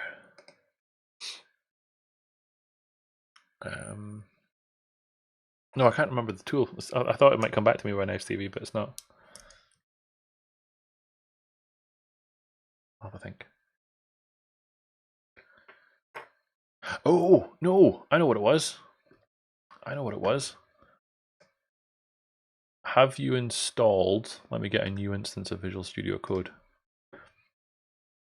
Have you installed the GistPad extension for Visual Studio Code yet?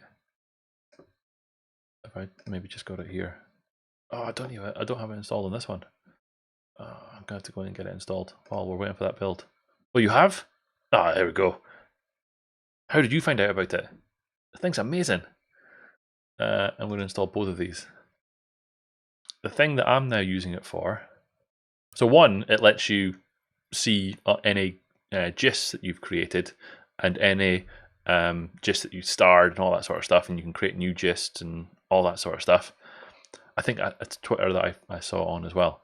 But have you played with the playgrounds yet, Stevie? The playgrounds are amazing. Let me get this installed. I'm also using it for the wiki integration. So you can basically have a set of, you can have GistPad manage a repository for you and basically make it a dumping ground of creating a wiki for you.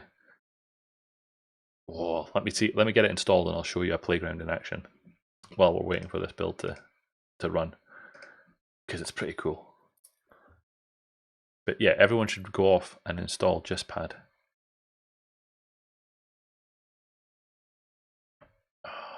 My downloads tonight are slow. Oh, there we go. Right. So once it's installed, it's now here. Right. So this is GistPad, right? But I want to create a new one. Oh, it might not let me do it if I'm not signed in. But let's see if I can.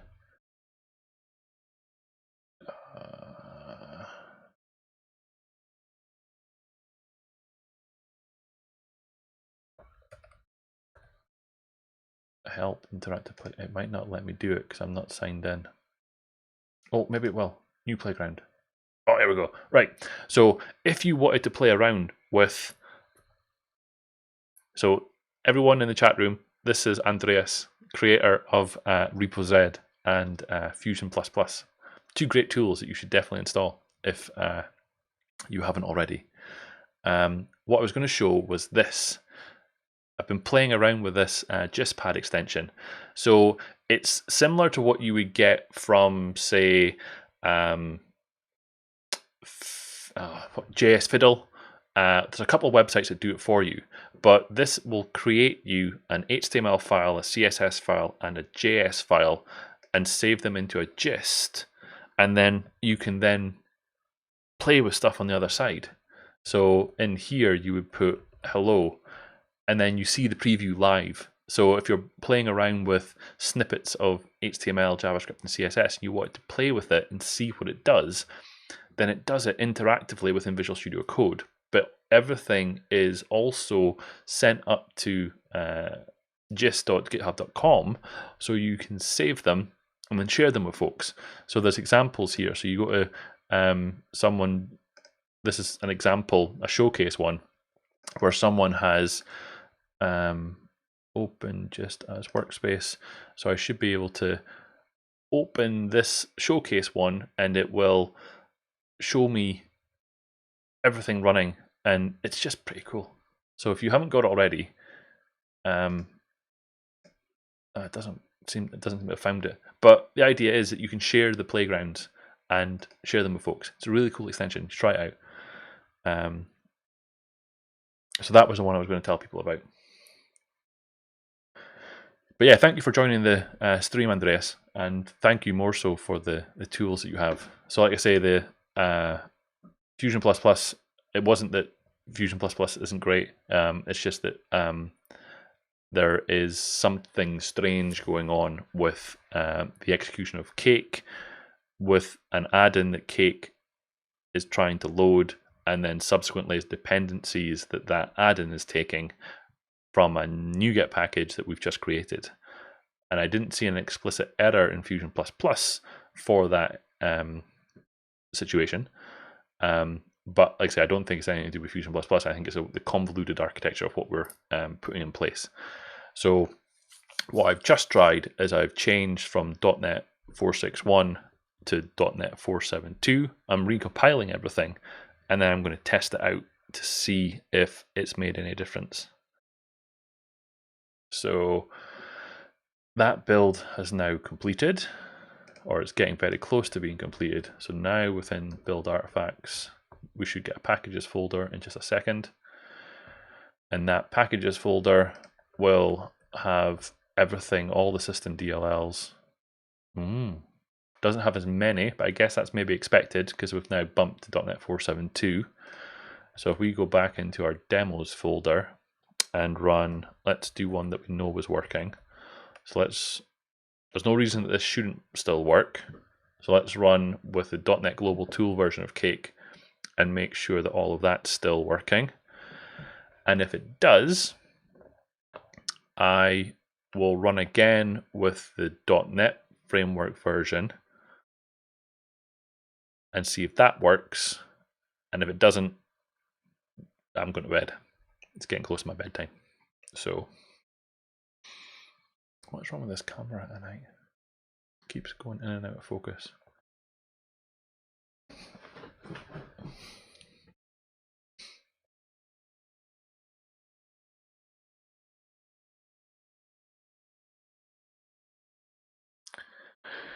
So previously this ran through all of the ones and it worked.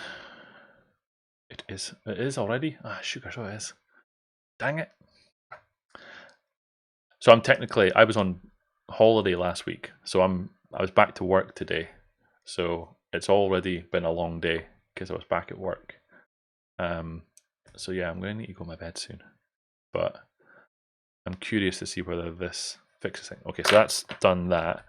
And if I run the build.ps1, which will run the .NET Framework version of Cake with the same add-in, what happens? Dun, dun, dun.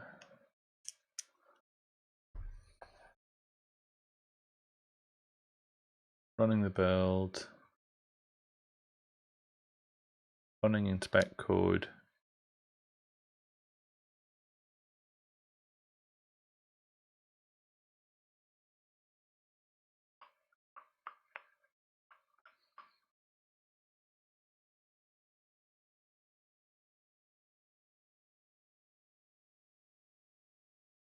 What's going to happen? Same thing.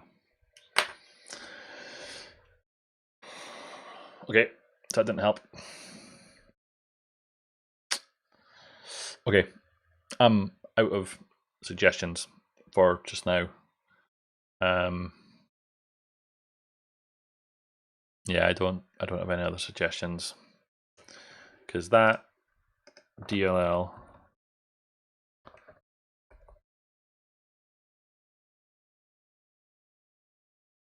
so if it's not a missing DLL, then what is it?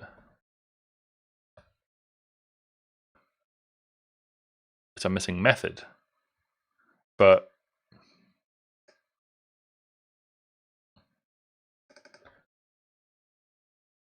so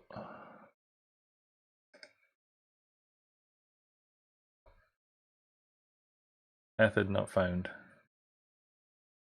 Immutable, diagnostic, code analysis, get diagnostics. Hold on.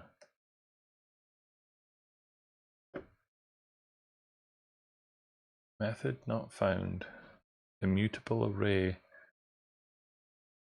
within Microsoft Code Analysis compilation get diagnostics.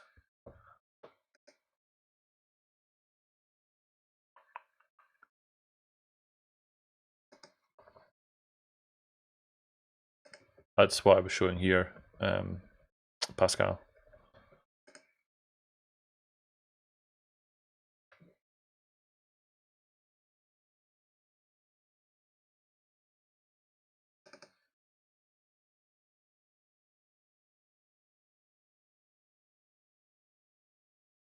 Could it be that there's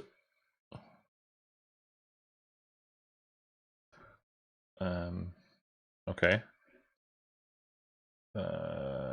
That's Gazorator. That's the wrong one. CD up code into it again. Oh, I can close that now. Open editors. But only for the .NET. Okay. Sure, I can do that. New spec. This one.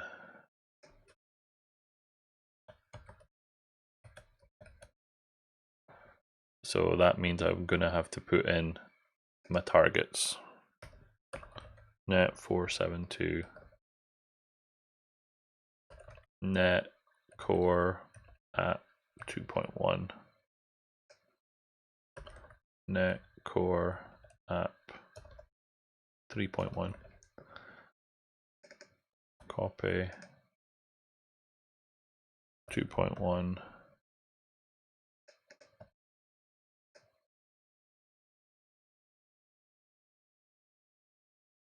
I'm halfway down the path now. Halfway there. Net 472 slash, and then, but I see what you're saying. But okay, I'm there now. So if we go back to here and take that out, and we're back to here, and I'm going to run that one.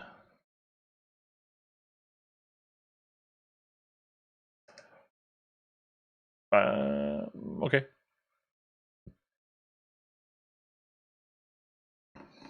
If you want me to make any last minute changes going forward, let's do that. Well, I'm not rebuilding everything. I'm just rebuilding the NuGet package itself. So it shouldn't take too long. There we go. What the hell? Why is that ballooned up to 8?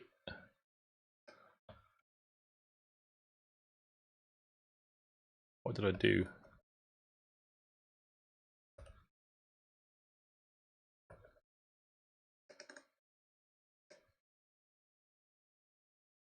Oh, I see. I wasn't necessarily expecting it to be that big. But okay. Lib 472. Oh, I see. Oh, okay, because it's got all. Okay, fine. CD demos and build.ps1.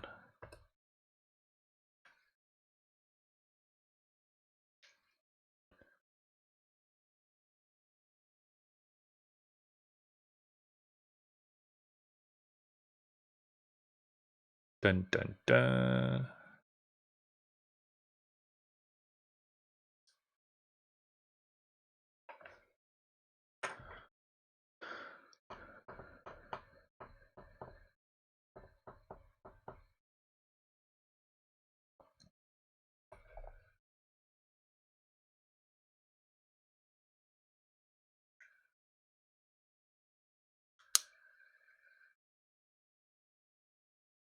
Nope. Nope.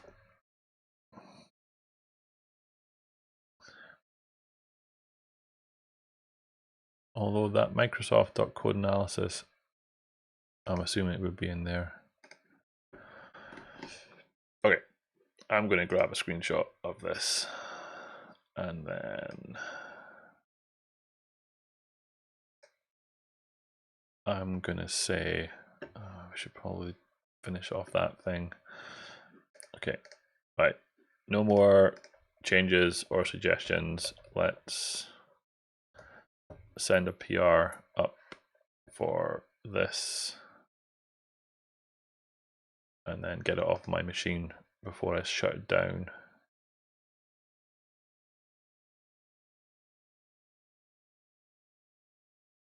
What do you want me to run? Do you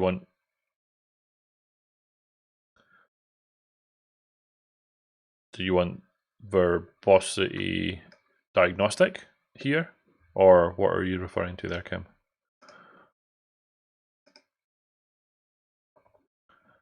And the exception here.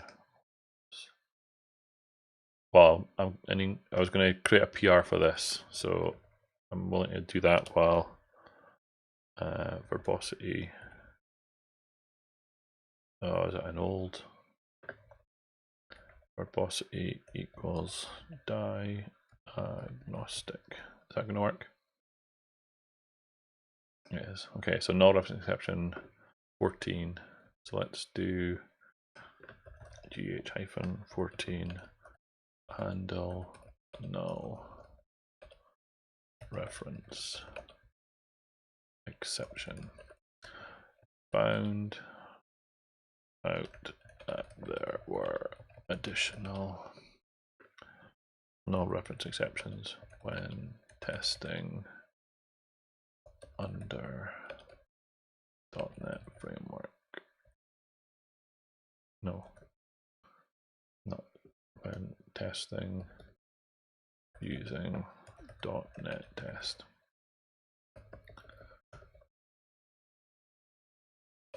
These hadn't shown when testing of Visual Studio, but only when testing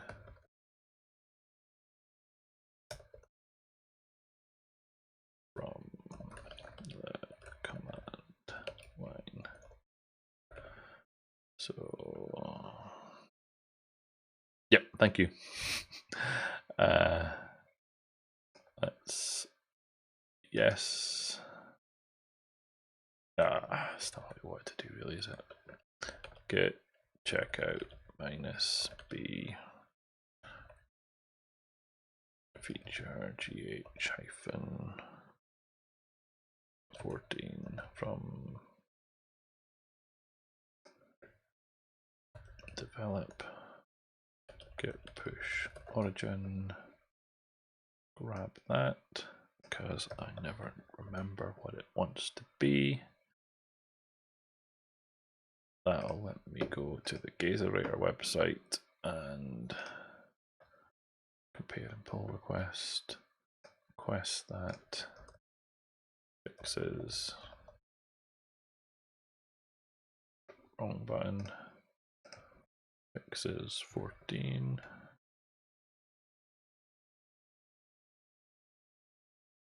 Git reset. That's exactly why it exists. Create pull request. Git checkout develop git reset hard upstream develop. Beautiful. Okay, good. Oh, I've just noticed that there's a typo in the commit message as well. Never mind. Okay, stack trace over here. That's a big old stack trace.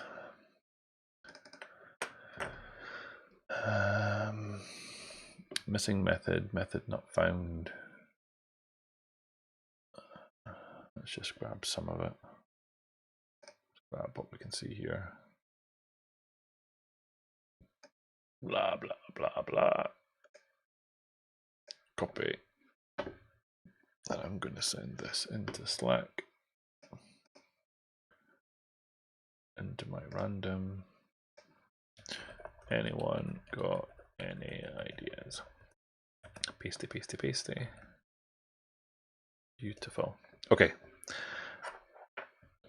Typical workflow: git commit, scream, git switch. Oh, so your fingers have adapted that new command of it. Mine still hasn't. Git switch, correct branch, git push, origin, git switch, develop. Yep, absolutely, do it all the time. Anyway, to recap tonight's little episode, if you haven't got it installed, install Fusion++. If you haven't got it installed, install RepoZ, because the killer feature for me is this one, where it includes the Git status information for the Git repository that is open in the file explorer. Amazing idea. So if you haven't got that, you need it in your life. You can do choco install RepoZ and choco install Fusion++. The other tool that I showed right at the start of the stream, which was the repository cleaner from Geert van Horik, it didn't seem to work very well. It kept on crashing. I'm going to need to speak to Geert about what's going on there, because it is one I would like to play with. But for now, PR is submitted for Gazorator to fix the null reference exception. We haven't quite got to the end of the story with regard to Cake.Issues.Reporting.Generic. Hopefully we'll get there. Oh no. I learned about this the other day. I'm going to have to test this out. CD into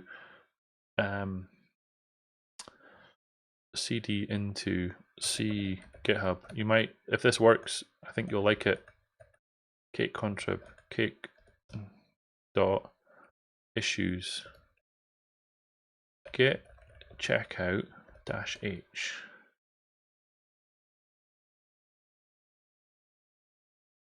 Now,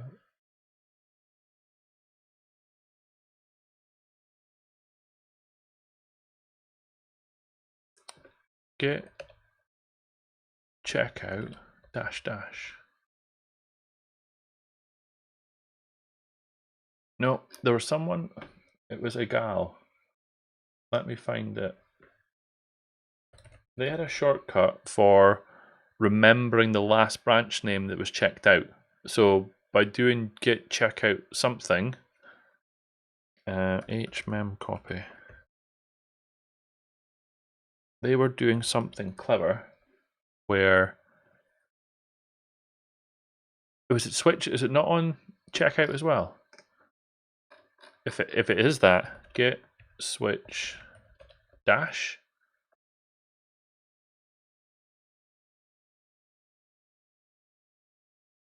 Was it just dash then? Okay, so if I were to go to, I don't know why I've got all these changes now. Oh, I know what that is. Git reset. Let's just get rid of those. So if I do git checkout develop, if I do git checkout dash, oh, look at that! Look at that! Is it like a stack? Oh my goodness, that's amazing. I'm going to use that all the time now. I've just saved myself how many keystrokes?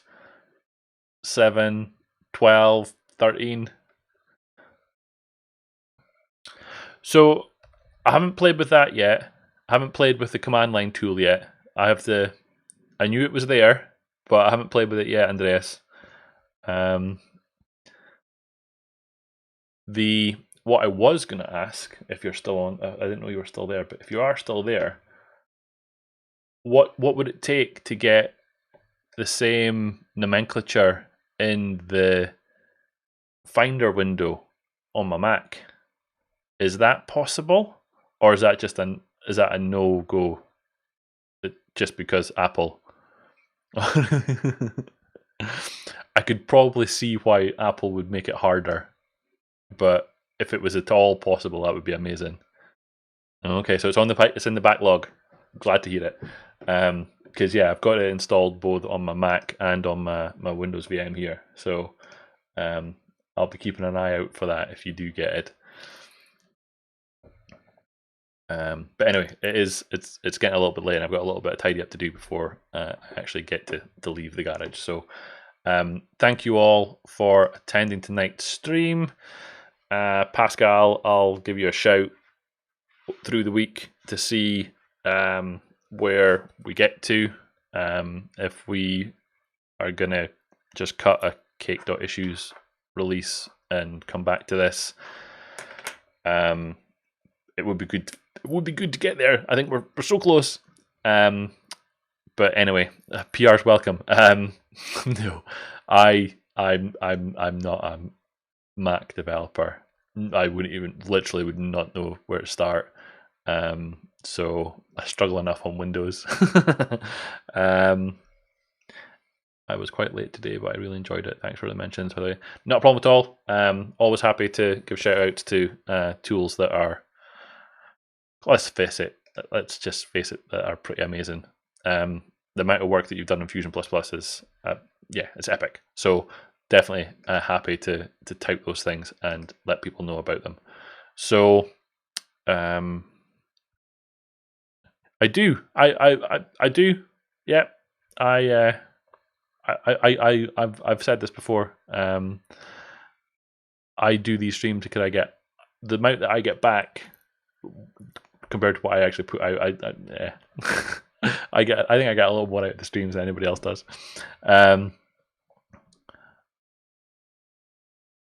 That's why you should stream more, Stevie. You absolutely should. Oh, will I show you? Nah. Will I show you? I got a parcel. I got my parcel today. Hold on. I got it in my post. I got the fourth little nobule here from Mr. Microsoft. So it's got the fourth one on there. Thought that was pretty cool. That arrived today. So I was quite happy that arrived. It was. I knew it was coming. I didn't know it was coming today, but it was nice. It was a nice little surprise in the mailbox today, so that was good. Oh, have you not got it yet, Jan? I thought I saw some from that neck of the woods. Try to think. Oh no, maybe the UK guys that I saw today. There's a lot of UK guys got them today. And no, you're right, because I don't think any of the rest of the Cake team have got theirs either. So they're en route. So I'm sure it'll be with you soon. So anyway, right, I'm done. Thank you all again, and I will talk to you all on the interwebs. Bye bye.